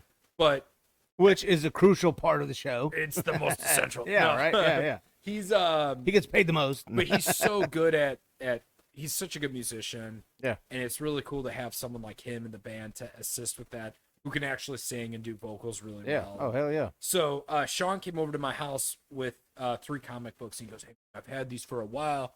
You can have them." He had an issue 1 of Punisher in there. And Oh, shit. no. Issue 1 of Punisher is not Spider-Man 129, which is the first appearance of Punisher. That's worth a shitload. Issue 1 of Punisher, not the miniseries. I might have that one in there. The full run. have, Well, I'll look through here. I have I'll one get that you. says something about Spider-Man first Punisher something. We will look. Looking at Yeah. just the top of these, probably not, by the way. So I'm just saying. I remember seeing that before. Yeah, and I'm like, no, damn, this so has a to lot be of this- something. a lot of this, I'm not knocking this. A lot of this is 90s stuff, which is what Oh, yeah. most of no us doubt. have, Yeah. right? Yeah. Majority of the 90s books, it's kind of like trading cards to the same thing. People realize these are collectibles, so then the comic book market were making books purposely for people to go out to think they'd be worth money. Yeah. Yeah. Yeah. Some of them actually are. Yeah. But he came over. He had a Punisher full series, so not the limited series, but full series issue 1. It's a $50 book. Is where I was going with that. At thousands, Still. wanted to give it to me. I said, I paid like $1.50 or I some said shit no. for them. You know what I'm Right, saying? right. Yeah, That's what I'm saying. I said yeah. no to him. Yeah. So same thing. I don't want to take anyone's books. On top though, He this will. is dope. So this He is will watch. Spawn Batman. This is Frank Miller and Todd McFarlane did this. This is such a cool book. They did two versions of this. There's a Spawn Batman, then there's a Batman Spawn. It has 2 different covers, Okay. different stories. I think the biggest thing is who took the brunt of the artwork. If Yeah. I'm wrong on that, don't. No, but I love the art. That's the one reason I bought it back This in the is day. I McFarlane loved art. the artwork, Yeah. and I was like, holy shit, this is amazing. Let's see if Caputo. So, No, ours is Frank Miller. because Yeah. normally when you get a comic book, it's more like paper pages. Those were like This guy right here is a graphic novel. amazing. This is a Yeah, one yeah, yeah. shot. Yeah. Okay. So then we got Spider-Man, and then this is what I was talking about. You said wait till I hit record. He's got Beavis and Butthead issue 1. This is actually worth some money. Hell I yeah! think Go ahead and there's- touch it, lick There's it. two different variants. But I think I'll sell you it got to a book Green Day. behind- I'll you sell got it to Green Day. You got a book behind here. Oh, he's got issue 4. Yeah, I only Beavis had and Butthead. ooh titties. Good one. Yeah. So your issue 1's worth some money. Hell yeah! And then now that you've touched it, it's even more. That's even more because I'm so. I'm gonna hit Belushi Speed Ball famous. eBay. God, let's go. I gotta be so careful. Oh my god! Don't you mess it up. Hey, at least if it gets messed up, I've got it on camera. Like Okay. Vinny messed it up. Is that? Yeah. The only reason I bought that one because I thought it was me. pretty cool too. Yeah, I didn't know. Well, and that's what they did a definitely lot in was, the but night, spoil covers and stuff. yeah. All right, so this is Spider-Man, the Punisher, Tales. This is Spider-Man 213 as well. Yeah. Yeah. So it's not. This turned into like a comic review, but I love it. Sorry. No, I'm telling you, I love it Sure. because Superman. You Yeah. got Death. You got, of course, everyone had this. Death of Superman. oh, everybody had it. Shit, I thought I was the only one. Billions. X Factor 100. Let's Didn't go make the through this. 101. So He is so not impressed. I love it. no, dude, I love him. No, I love. I'm telling you, I Cool honestly, authentically bought these, and then like one day going through like a moving box, I was like, oh shit, I got like some '90s shit. Bartman. fucking comics. You know, I'm like, I don't know. So- Oh, Bartman, yeah, I forgot about Yeah. Bartman's. Should See, I I didn't be, even look should at I be them. going like this? No, it don't matter if you show them or Showing not. them? Nobody So cares. this Nobody one, robbing me. they did these 30th anniversary Spider-Mans. Yeah. There's a green one, a red one, and the black one's the one everyone wants. I think I Black might have. one's I think I first. might have stole that one from a PX in or a shopette in Vilseck, Germany. One of the only things I've Shut ever up, stolen in my life. Germany? I swear. we used to walk in and we'd grab one and we'd put it in our pants and we'd run out. And- When and were you? Why were you in Germany? My dad was a military. I'm an army brat. Oh, Yeah, bro, yeah. I didn't know that. Yeah. Shout out dad. 22 years, bro. Command Sergeant Major. Does not have my name. He is not Dookie Senior. Really? Superman. Oh, some Static X. A Mhm. random Sports Illustrated. You got to have that. Oh, that's Kyle Ripken Jr., bro. That's Yeah. probably worth some money too. A random sport. I'm glad my Playboys weren't in Yeah, I there. know. It would- Hey, Pulled you can up. show them. I don't give a All shit. Yeah, I don't know what that was about, but these are definitely not the ones I felt like I showed you because there was like an old, you like, sent me something, and I was like, oh, yeah, it was like an old, like, it's like an army dude or some shit. Like Yes. it was, you know, Yeah. there was like 3 or 4 like really old ass like 70s ones. There might be in there. No, I don't know. I don't know. Either These way, are all really. yeah. That's what I'm gonna say. I don't they're want your nostalgic. books, They're cool. Yes, I mean, nostalgia. whatever. Thanks for driving all this way. You drove all the way from Louisville to Wisconsin. I'm glad you don't say Wisconsin like that. 'Cause you're like, I'm from Wisconsin. Yeah. It's bad. Most people though. from Wisconsin say Say Wisconsin. I'm like, oh my I god. say Wisconsin. It's So pretty how was bad. Fargo? Were you in Fargo? Yeah, my O's are still. They've been tamer since I've been living here for so long. Yeah. When I first moved here, I'd be like, "Oh God, yeah, that's Why? crazy." Well, you don't hear it when you're up there. My mom will call me Yeah. and she'll be like, "Hey, Vincent, Hey, Mom, Vincent. when That's you so give awesome. me a call, give me a call back, okay?" Yeah. Okay, so listen. Let's just elephant in the room. Italian? Yeah. How Wisconsin? I don't understand that. Chicago. Oh, okay, Chicago. okay. So Yeah, moved to so so close. Yeah, that makes Castellano, sense. My family. Look, don't tell anything you don't want to tell. I'm good. No it's worries. just it's one of those things that my I'm just family, thinking about it. So my family was very my grandfather especially was very like, because in New York there's a Castellano family, Paulie Castellano, Gambino family, all that stuff. We asked him were we related. If you look at Paulie Castellano, he looks so similar to us. And my grandfather, we're not related at all, like that. Like he would get It was real like yeah. real defensive about it. So we would be like, okay, we won't bring that up again. Yeah. So my grandfather was very anti-mafia. Yeah. We don't know. I never done like a roots thing like that. We think he's a distant cousin, distant relative. Yeah. But we know that the family came over from Italy and they came to Chicago. Yeah. So Awesome. respect. And listen, you can look on future or past podcasts that I've had all these good fellas and all that up, so don't get mad. I'm just Yeah. saying, great movies. Casino's better.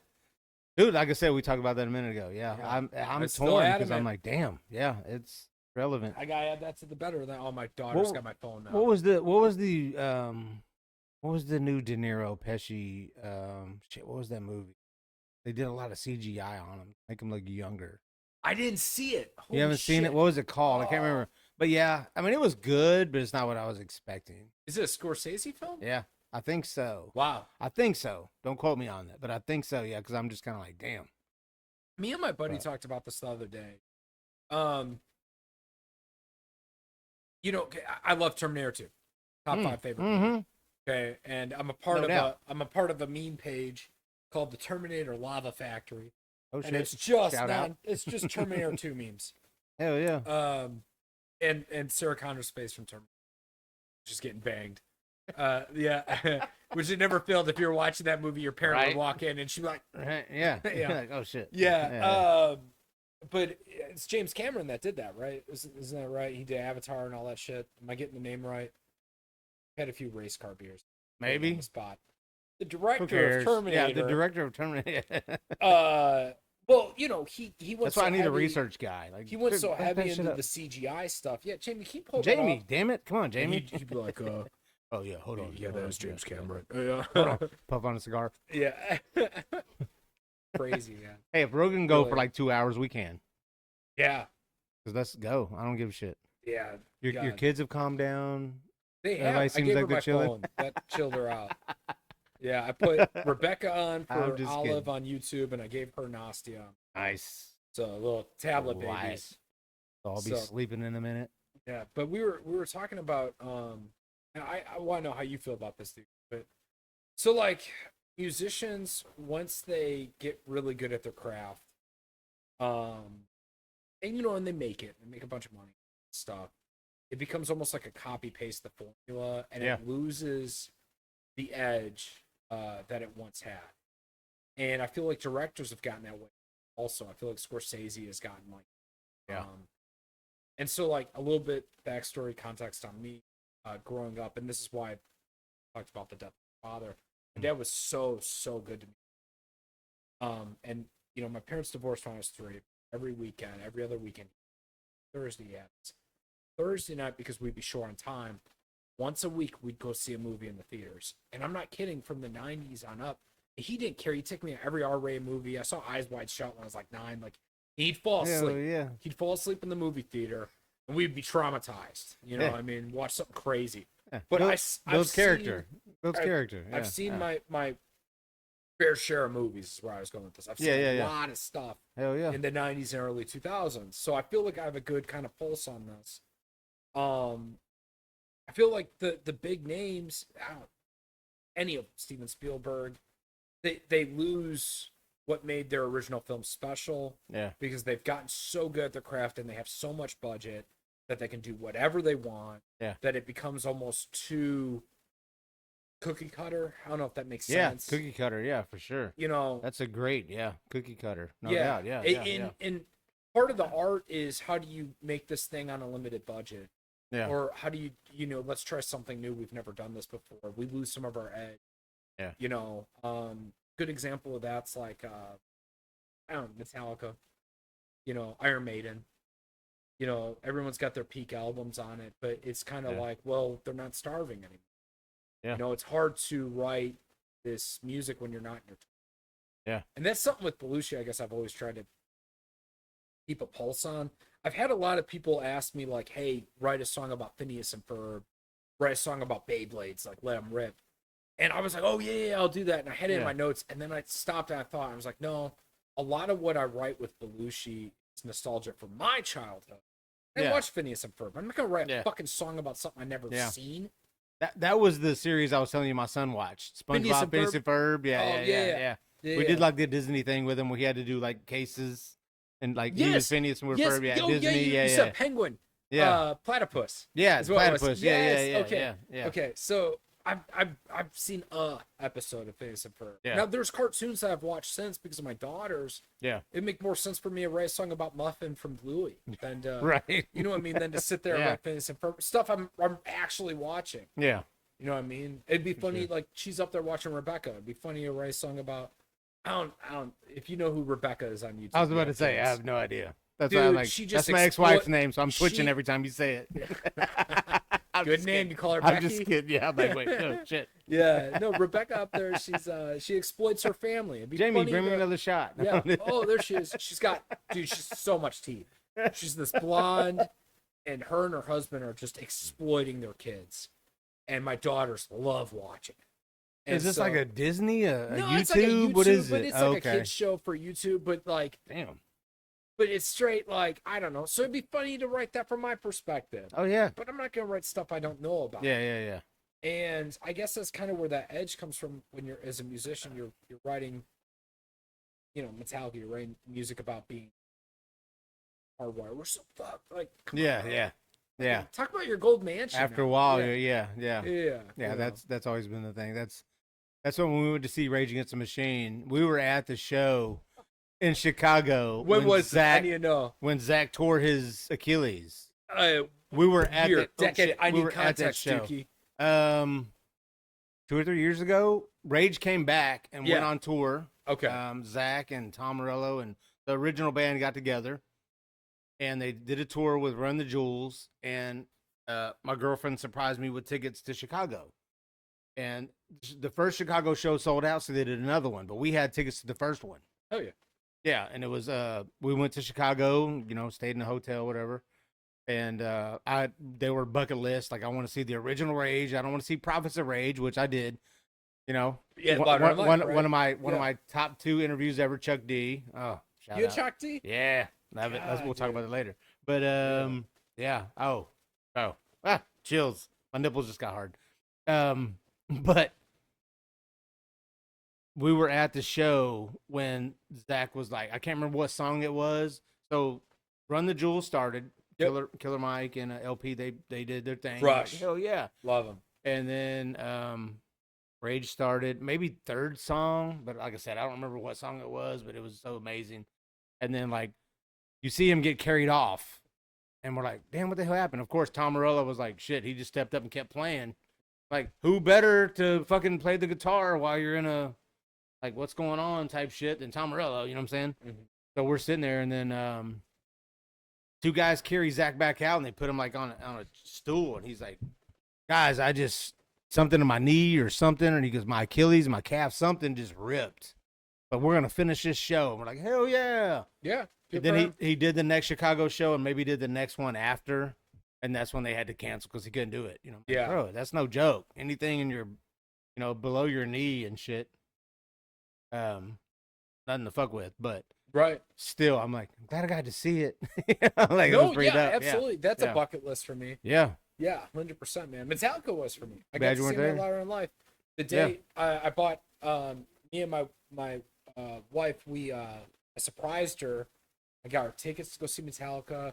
I had skateboard lessons booked with Riot. We were gonna go there, and he's really good at teaching. Hell yeah. I went up there when I was in my 30s, and he did a lesson with me, and got me dropping back in again. I hadn't done it since I was. Damn. It was cool. Yeah, so I was gonna do that with Kelsey. She used to skate when she was a kid, and then that day, she took a pregnancy test, and we found out that she was pregnant with Violet. Oh, Canceled the skateboarding. damn. And she was like, we really shouldn't go out. Like, I'm really stressing. I'm like, Kelsey, I spent so much money. Yeah. It goes to Latter and Left to see Metallica. We Yeah. have to. So we went, and then the crowd started getting really crazy, and we got to watch half of it. And we had to leave. But Is this when they did the 2 days? yeah, the Friday, and Sunday we were or on the first day, which it was better. It was all their older material. I think Yeah. they opened up with Yeah, I can't remember. oh fuck, it was it Battery? They opened up with something real heavy. I was like, oh Yeah. shit, Yeah. yeah. I don't think it was Battery. I We thought had it was just some seen them. uphill. They did the same Kill thing 'em with all. Sonic Temple. We saw them at Sonic Temple. So Mhm. Louder Life were kind of like, meh. Sure. I hate to be that guy, but Yeah, I well, was like, yeah. the second day apparently they did the whole Black album, which Yeah, no offense, I don't like the Black album. I just, and for me, it's because like when I was cleaning cars, we had classic rock radio back there. you were I got burnt out. of it. Yeah, It's not anything against the Black album. It's great. yeah. I got burnt out. I heard it too many times. Oh, So yeah, I was happier yeah. I got to hear all the deep cuts that came Yeah, out. for sure. God, I can't even remember what it was, man. They might have. Was it Creeping Death that came out to? They came out to like I was gonna say, either, yeah. I don't remember. Yeah. a Ride the Lightning or Kill 'Em All song. And like, I don't even remember. I don't know. It's just so crazy to me because like when a band first comes out with that first strum of the, or first kick drum or whatever it is, you're just kind of like, yeah, like everybody goes crazy. Yeah. So you're kind of like, I don't even know what this is, but it's I think they came out to hit the they're lights. finally now. here. Yeah. Yeah, I was Yeah. hearing in my head. I think it was Hit the Lights. Yeah. Yeah. I remember the first time I saw Metallica, they were at Rock on the Range when it was called that before Sonic Temple, and they did one, Oh, and you I- could hear the I just learned something. you could hear like the Chewies like it was like a Right. helicopter because it was a stadium. Yeah. And it was like, oh shit, there's a helicopter about to land, whatever. Then you hear gunshots, you're like, oh shit. Nowadays you're like, fuck, is this real? Dude, it was so, I was like, oh my God, it's amazing. Yeah. I it didn't was cool. realize it. So that makes sense. I didn't realize Sonic Temple. I just learned something. I didn't realize that was Rock on the Range. Yeah, yeah. Okay. So Danny Wimmer used to be like with something else with Rock on the Range, and then when they split, they were like, you got to call it something different if you're going to keep it going. And yeah. Yeah. Yeah, because they were the same place, Map Free Stadium or whatever it's called now, Columbus, Ohio. Yeah. It was where the MLS Columbus Crew played. It still is, but yeah. So it used to be called Rock on the Range from like 2011 to like 2017 ish, maybe, I guess. Yeah. Sonic I've only in missed. Ohio? Yeah, Columbus, Ohio. Yeah. And then is Incarceration, isn't that at That's the, in Mansfield, Ohio. That's in Ohio where. also. The prison, Shawshank. Yeah. So it was separate once, and then Danny Wimmer kind of partnered with them. So that's where Shawshank Redemption was recorded. Yeah. Yeah. Shawshank. We want to Yeah. kind of do that, but that's middle of July. It's I gonna be want hot to do a as tour balls. of that prison. That's what I It's wanna do. supposed to be Yeah. so haunted. That's their Waverly. Well, you want to do Waverly show with us, Belushi, LRS? Come on, dog, get it. That would be You guys dope. got Waverly booked? Yes, the last 2 years. Holy shit, I've been living on a rock. I didn't realize. Right? No, you've been doing your thing, living better life. Shitting on the little guy. No, I'm just kidding. I'm kidding, bro. I'm kidding. So, real talk now. Let's touch on that. So I know with Waverly, they did Sounds of the Underground, and then like I thought there were so many complaints they were like no more shows ever again. When did you guys get Waverly again? We just did Halloween. We just did the last 2 Halloween Dead Man's Ball. Okay. I'm sorry. sorry to even ask. No, this. hey. So, okay, for context on me, and this is for the listener, context on me, I left teaching at the very end of 2024. Sure, that's right. Yeah, I left teaching at the end of 2024, and I went into selling cars. So for 25 until now, my life was basically rebooting a career, and I really focused on that. So I did live under a rock during that. I did see something about Gates to Hell played Waverly. Yes. Was that in relation with you all? Not this past year, but the year before last. Yeah. Okay. Yeah, the first year we did Dead Man's Ball at Waverly, Gates to Hell. That was with Gates to Hell. Headline, Okay. yeah. Shout out to Ryan. Yeah. So, This past year we did. I don't even remember. You put me on the spot. No, it's sorry. I'm like, damn, who so just I did love, it? Yeah. I love Gates Yeah. to Hell. Yeah, they're- they headlined the first year we did it there, and then the So past year, Dustin, who was here last their year? bass player, but he was the guitar player for Wolf Piss. I got to be in Wolf Piss for a day. You know, they asked me to sing for him. It was cool.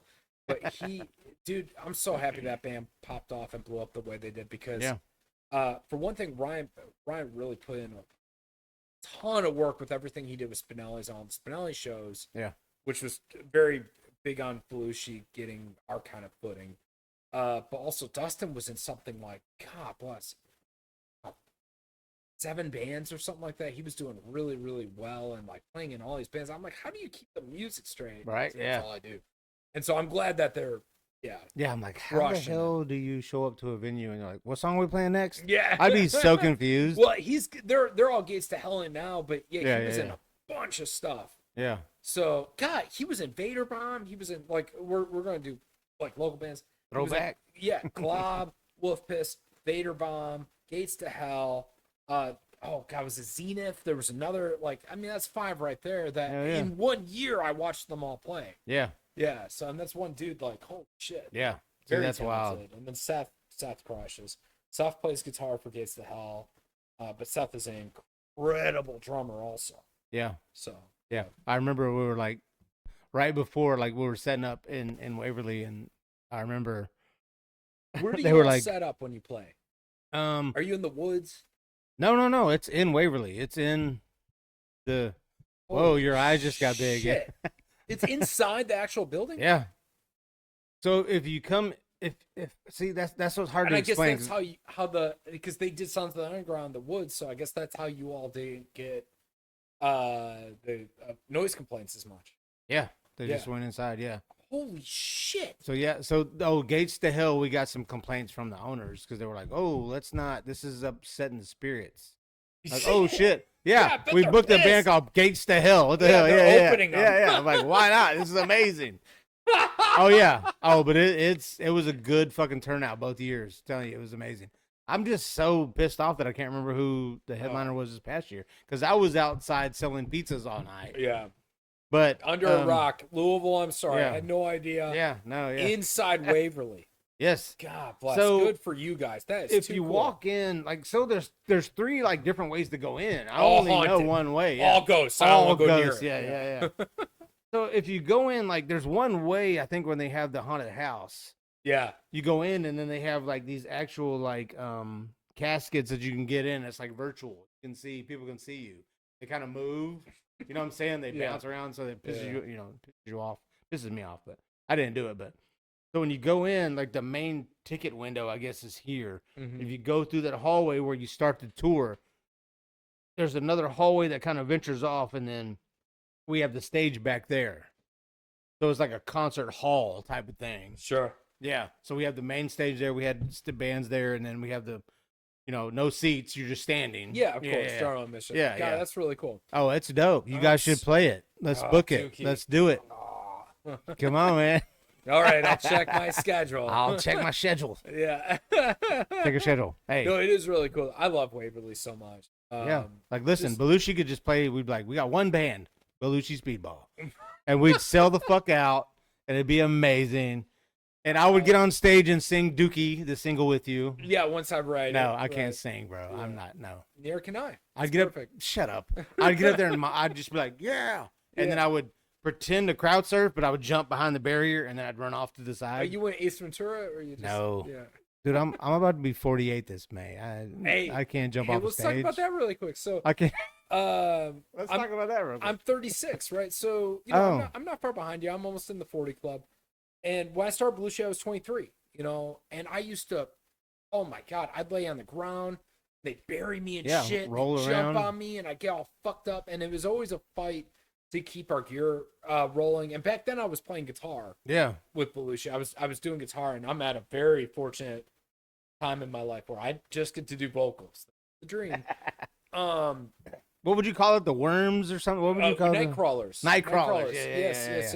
That's from It's Always Sunny in Philadelphia. Yeah. That's been a staple for a long time now. Yeah. To the point to where we're like, I'm always on the cusp of like, do we want to keep repeating, show ideas? Like, but the crowd's like, it's time for Nightcrawlers. You know what I mean? So like, you want to do new stuff with the crowd to get them involved. Like we played Cookeville recently. It was our last show. Okay. We were supposed to play Knoxville right Tennessee? after. Yeah. We were supposed to play Knoxville right after, but the snow came through. That really big snowstorm we had. Yeah. January maybe. The ice and all that shit. Yeah. And so this venue, it's called Mean Mel's. It's a newer venue in Cookeville. And Cookeville's. Are you good? I've been burping, bro.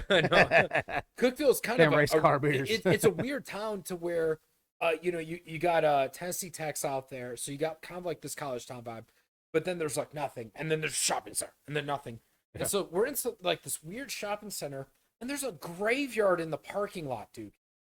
So mid-set, I tell everyone, and there's always last minute, let's do this thing. Yeah.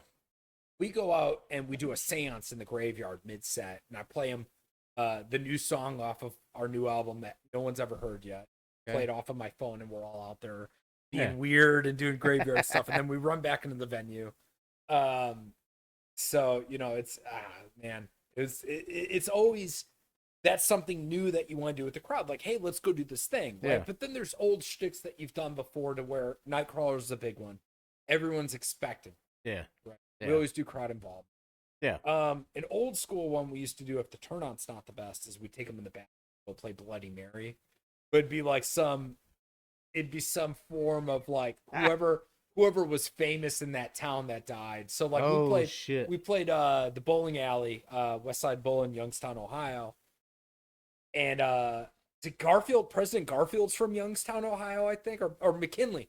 William McKinley. Yeah, and we pulled. I'm not gonna pretend to know. One of those presidents, who knows? Yeah. But he's like painted on the wall, and we pulled him into the bathroom, and we're like, William McKinley, and we're raising his spirit. And you flick the lights on and off. Come play with us. Yeah, exactly. Yeah. So like, we need you on the drums. We played Fort Wayne, and Indiana.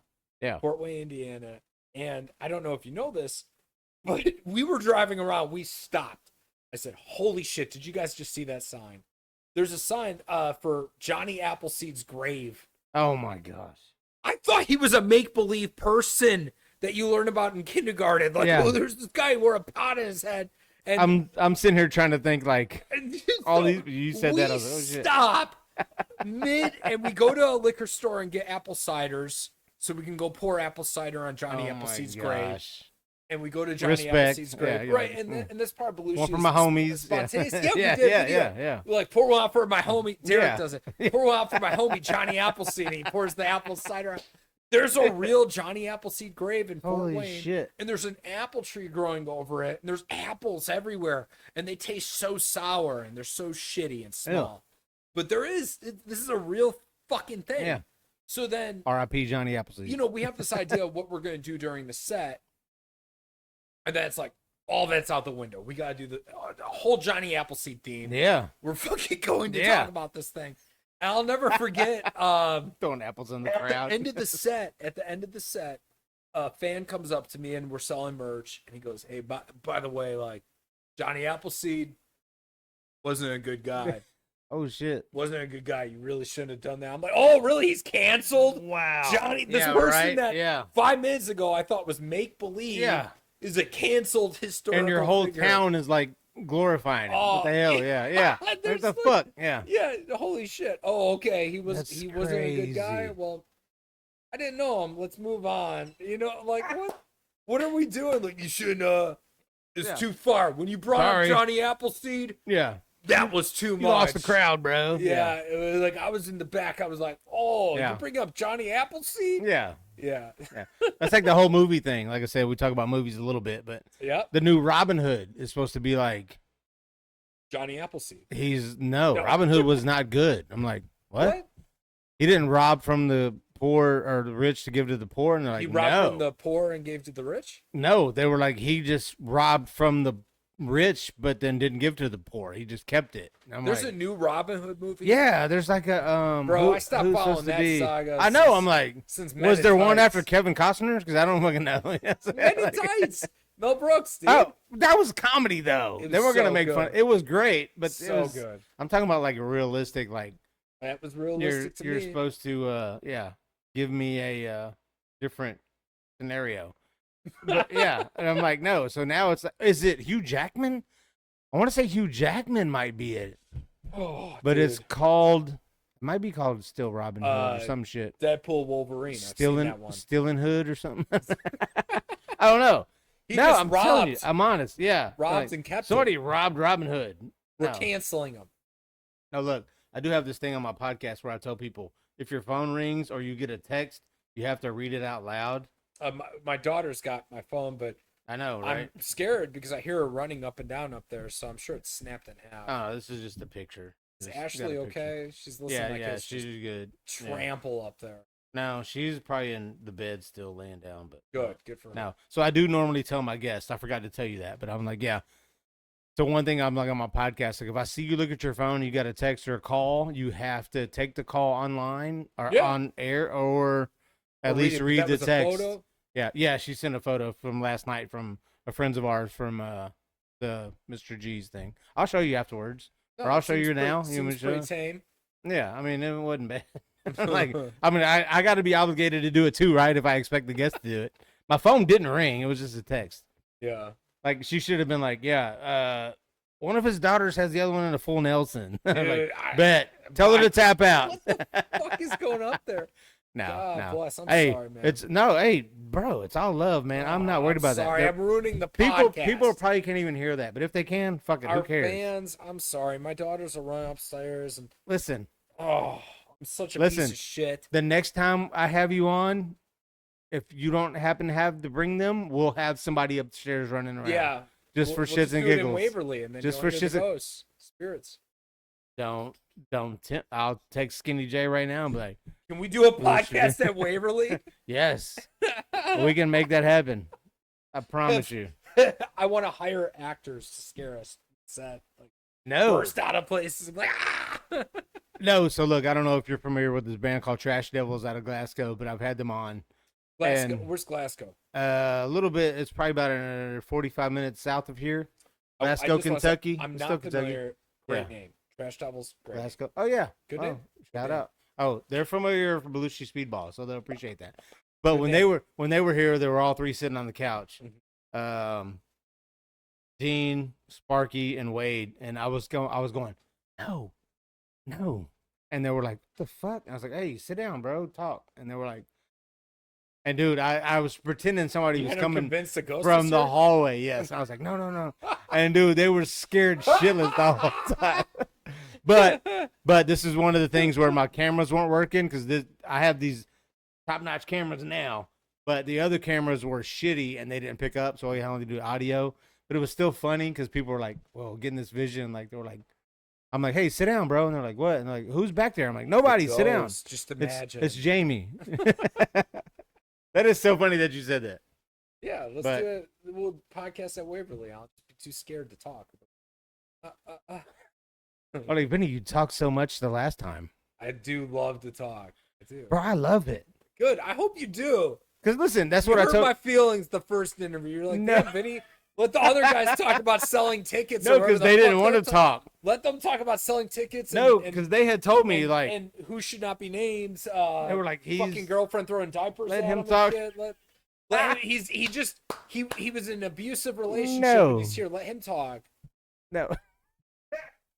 That was way before that. Hurt my feelings, man. But no, Vinny, shut up. Vinny, shut the fuck. Shut up!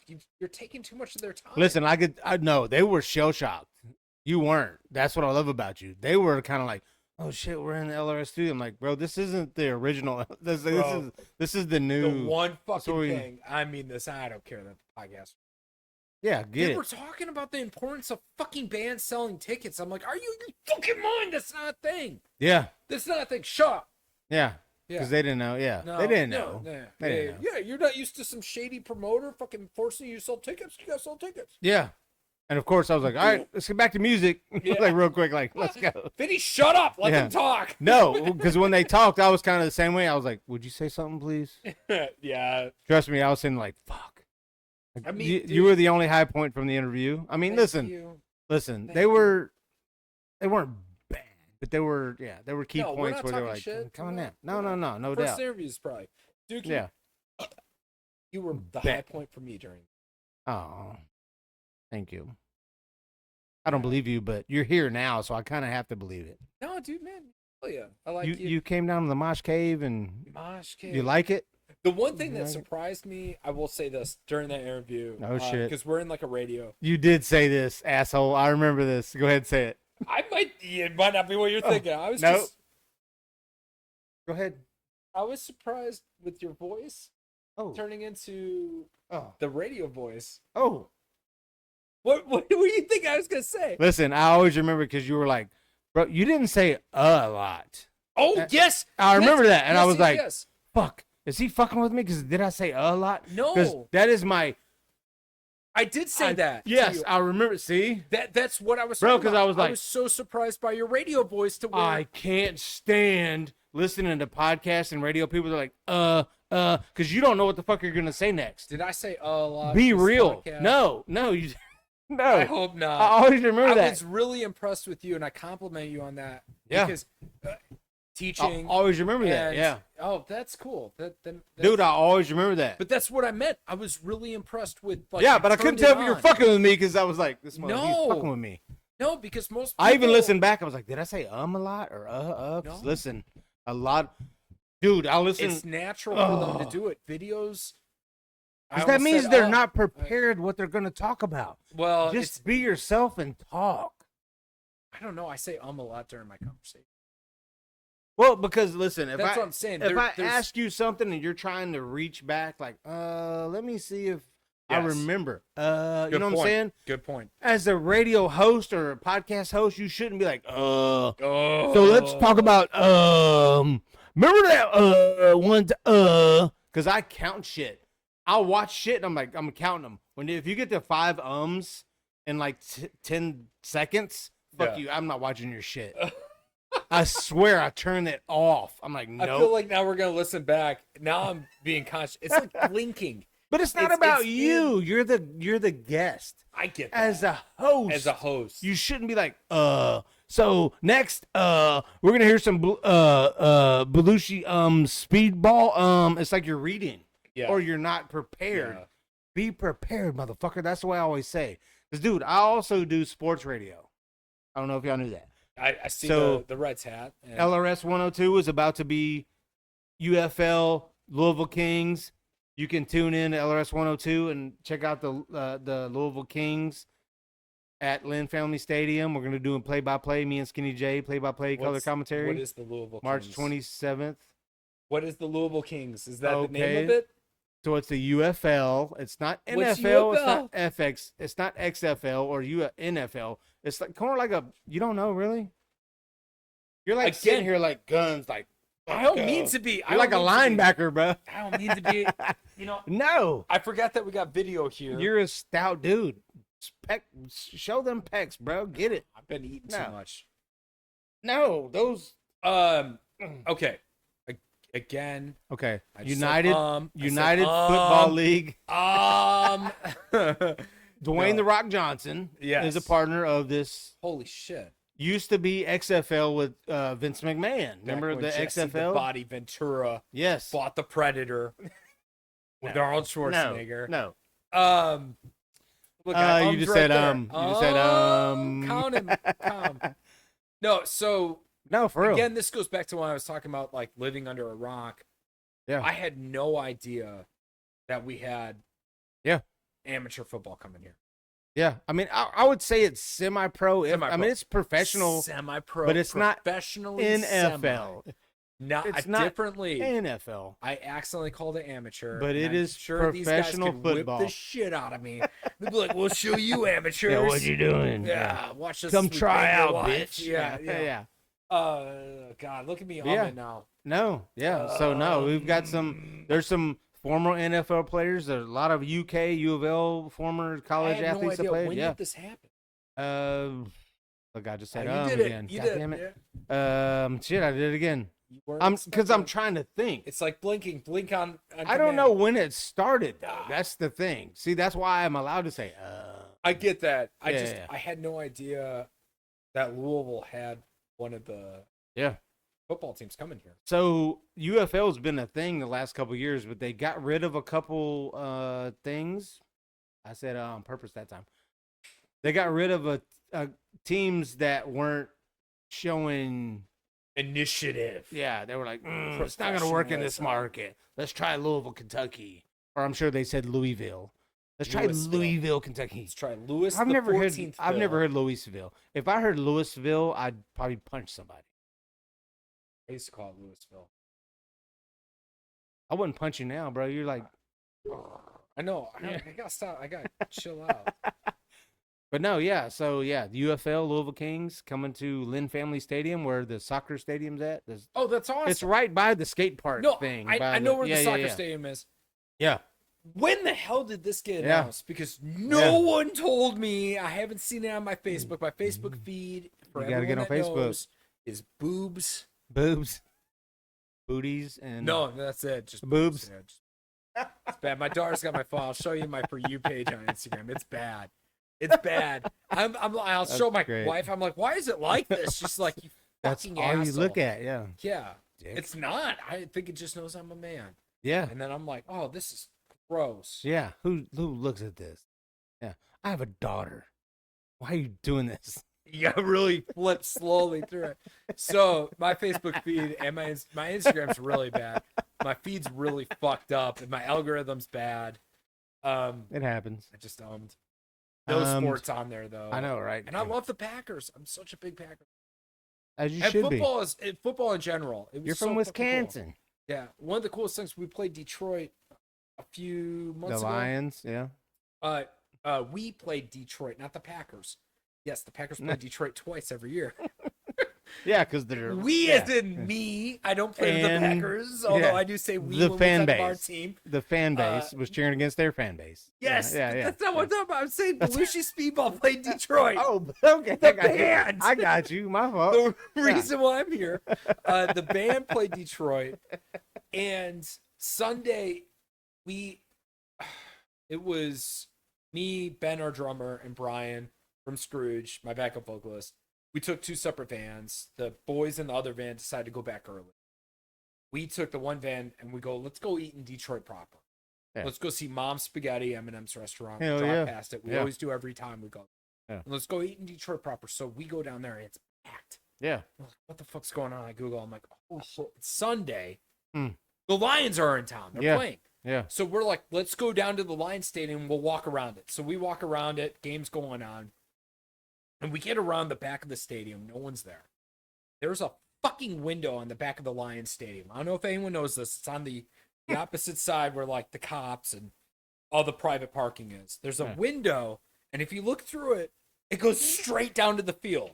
Oh, and we shit. stood there and we watched like a quarter of the football game go Hell on. yeah. Yeah, so you actually can just walk around the stadium and watch the fucking football game Hell yeah. from a window. We kept making jokes like, back in my day, Yeah. we had to watch the Lions You game, can watch- but still, it was so dope. And I think it was Lions Vikings that weekend. And I just like NFL. I like just seeing live sports, period. Yeah, I've been yeah. to a bunch of Reds games, Hell go yeah. to the Colts games, all that stuff. So Nice. I love sports. We go to the bats. I'm stoked that we are getting the football team here. I'm surprised I didn't fucking know about this until this conversation.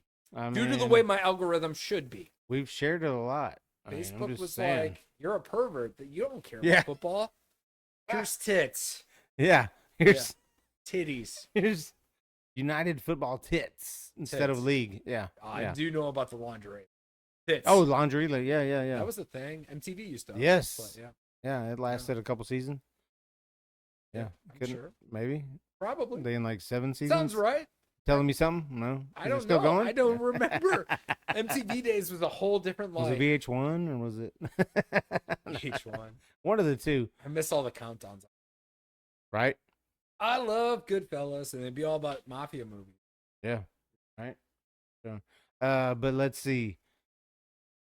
March 27th kicks off the UFL Louisville Kings against the Birmingham somebody. Alabama. Birmingham somebody. Yeah. Forrest Gump. Shit. He's from Greenbow, but you know. No, like I've been researching it, but race car beers. But go ahead, man. Let's get the last Good. Look, I couple. did it. Oh, you did it. We finished all the race car beers. What do you guys got? I know you guys got Milwaukee Metal Fest coming up. Yes. And you mentioned something else that you want to mention if you want to. No big deal if you don't. I was really impressed with how little you said home. If you want That's to. why I wanted to mention. I mean, back in the day, Still am. It's impressive. I always remember you saying that. And then my shit kicked in and I was like, was he fucking with me? Did I say a lot? Because if you don't remember me saying, did I say a lot? And you're like, no. And I was like, did I? What the fuck? Because I try not to. Sure? I try not to. No, it's so cool. Yeah. I was impressed. I was impressed because Thank to you. me, Thank something you. I noticed like Yeah. during podcasts in general. Yes, yeah, woo! First time on the Dookie, I'm gonna announce this. So March 13th, Friday the 13th, we're releasing our first single for the new album. New album's gonna come out in June, and it's gonna coincide with Milwaukee Metal. Oh, yes. The new album. Yeah. So I'm June not gonna is- say the name of the album or any more than that, Hey, but I I'm not even gonna tell you what the appreciate single is, but it's fucking dope. I'm so Hell proud of yeah. it. And I did a music video, and it's my directorial debut. I did it myself, and I suck, but I did a really solid job because I learned how to use DaVinci Resolve. So Hell yes. yeah, so my first, I'm gonna take the brunt of doing the music videos. I used to do a lot of movie editing in my teenage years using Windows Movie Maker, and they're very amateur. And then I've taken, I run our social medias, and I've taken a big brunt of our social medias with the different reels and all that stuff. And so I have this much editing experience. I say, you know what? I bet I can do a music video. Yeah. Boom, I hit the microphone and I did it. Hell yeah. All it takes. Just trying. But what else? Milwaukee Metal Fest is when? June? Milwaukee Metal July? Fest is June 6th. June 6th. Our date. It's that weekend. It's a Jamie Saturday, Jasta right? puts it on. Yeah, we're playing Saturday Yeah. with Iron Reagan, which is stoked. That's municipal waste essentially. Nice. But our buddies that we toured with in X-Cops, it's Paul, and we are so fucking stoked. So yeah. The main stage headliner that night. I don't know how they do the main stage headliner is gonna be Kill Switch. Switch. Yeah. Oh, Yeah, that's Kill gonna be Switch is dope. on that, which again we've toured with Mike D, so that's gonna be stoked. Hell yeah. Messaged him, and Mike's like, I hope we play the same day. So hopefully I get to say hi to Mike again. Said super cool guy. That's like forever blinking. gonna be a thing. But you started it. It's you like blinking. started it. It's like blinking. But once I've you- always once you pay thought attention it. to that. I've always thought it. That's why I always go back to you, that one fucking interview, and you're like, bro, I'm so you didn't say or once, and I'm like, wait, is he fucking with me? Yeah, I think at that point you were Did the I? first real professional interview I ever had. Anyways, Oh I shit! had a bunch of interviews. It was a Yeah. lot of not anything wrong with this. A lot of kids, people starting podcasts. Oh yeah, and yeah, stuff. yeah, yeah. So there was a lot Trying of to get like, you out there, yeah, for that. sure. Yeah. Yeah. So Milwaukee Metal Fest, and then in April we got 2 shows. We're playing Dayton, Ohio, and my daughter's got my fucking phone, so I don't know the dates. But What? I mean, shit. Is it on your Facebook? Where? I'll look it'd it up be real on quick. Belushi's Facebook. I think it's April 17th weekend. No shame, bro. But that might not be a Friday. So it's Friday and Saturday that weekend, that week. And we're playing Dayton, Ohio, and then we're playing Atlanta, Georgia. Atlanta, Georgia. Damn. Yep. Dayton, we can go up there, come back home, sleep, go to Atlanta. What is sleep? You don't know what sleep is. I don't sleep. Yeah, I do. I love sleep. 10 hours, babe. 10 hours? That's all you need? 12, something. 12. It's bad. I love to sleep in. Oh, same. If I can. I've never gotten over it. I hate waking up early. I love sleeping in. Oh, who doesn't? Yeah. All right, so A yeah, lot we of got people, it turns out. yeah, right. Cosmo Joe's Atomic Lounge. Yeah, What we talking about? Yeah, yeah. April 17th, Woo! 7 I p.m. all guessed it ages. right. Yep. April But 18th, Atlanta. We're playing 538. What's the number? 538. Let's The see. number of venue. I don't know. I just went to your photos and tried to look it up. I don't know. The one where, so I have them next to each other. They do say it. Saturday, January. You already played that one. That's fucking January. Oh, you went to photos. You gotta Yeah, get because beat. dude, it's easier to go there. I feel like Yeah, you're right. 'cause you guys have a lot of content, which is amazing. Woo! I wish I could get more content like on my shit. Like I don't Daily. like I try to how post should daily. how should I send out like a thing that says this is gonna be a little sneak peek of the One Man Mosh Pit with Vinny from Belushi? You do reels. I don't know. You gotta clip it. You gotta clip us going Stupid You clip ass. that. You're stupid. I don't say You don't. I do. bro. I don't fucking know how to. See, I'm old. I don't fucking know. Either way, that's where they're gonna be. Yeah. Atlanta, Milwaukee Metal Georgia. Fest. You'll Get out fucking there. Find it in April. We Yeah. got Dayton in Atlanta. Yeah. And then June 6th. We're playing Milwaukee Metal Fest. The fest. Ah. Come out there and with us. Hell yeah. That's dope. But hey, man, listen, nothing Bro, but thank you love, for having man. me. Nothing. Fucking Hey, love. hey, This is great. hey. I like women, bro. Calm down. But I do too. And men. Oh. It turns out. I love humankind. There we go. Yeah. Let's And not animals get into also. that. Awesome. Possums are animals. Yeah. Right? Yeah. All right. Batista. All right. So, hey, it's the One Man Mosh Pit with Dookie. Thanks for checking us out. Vinny, Belushi Speed Ball. Check out all their shit. You can find them. Just Google Belushi Speed Ball. All their shit will come up. Yep. Past, present, future. Yes. All their shit. It does a really good job of pulling us up, not John Belushi's step. Yes, Not it does now. Years of doing that. You look Yeah. up Belushi Speed Ball, it really does bring us up. Shit It happens. says musical artist. Yes. You can also Click Google on the that. Misfits. Read about them. Yeah. Or not. Whatever. Either way. Thanks for everybody checking out. Vinny, thank you. Love you, brother. Love you. Thank you. Everybody be good, be nice, be safe. Peace. Okay.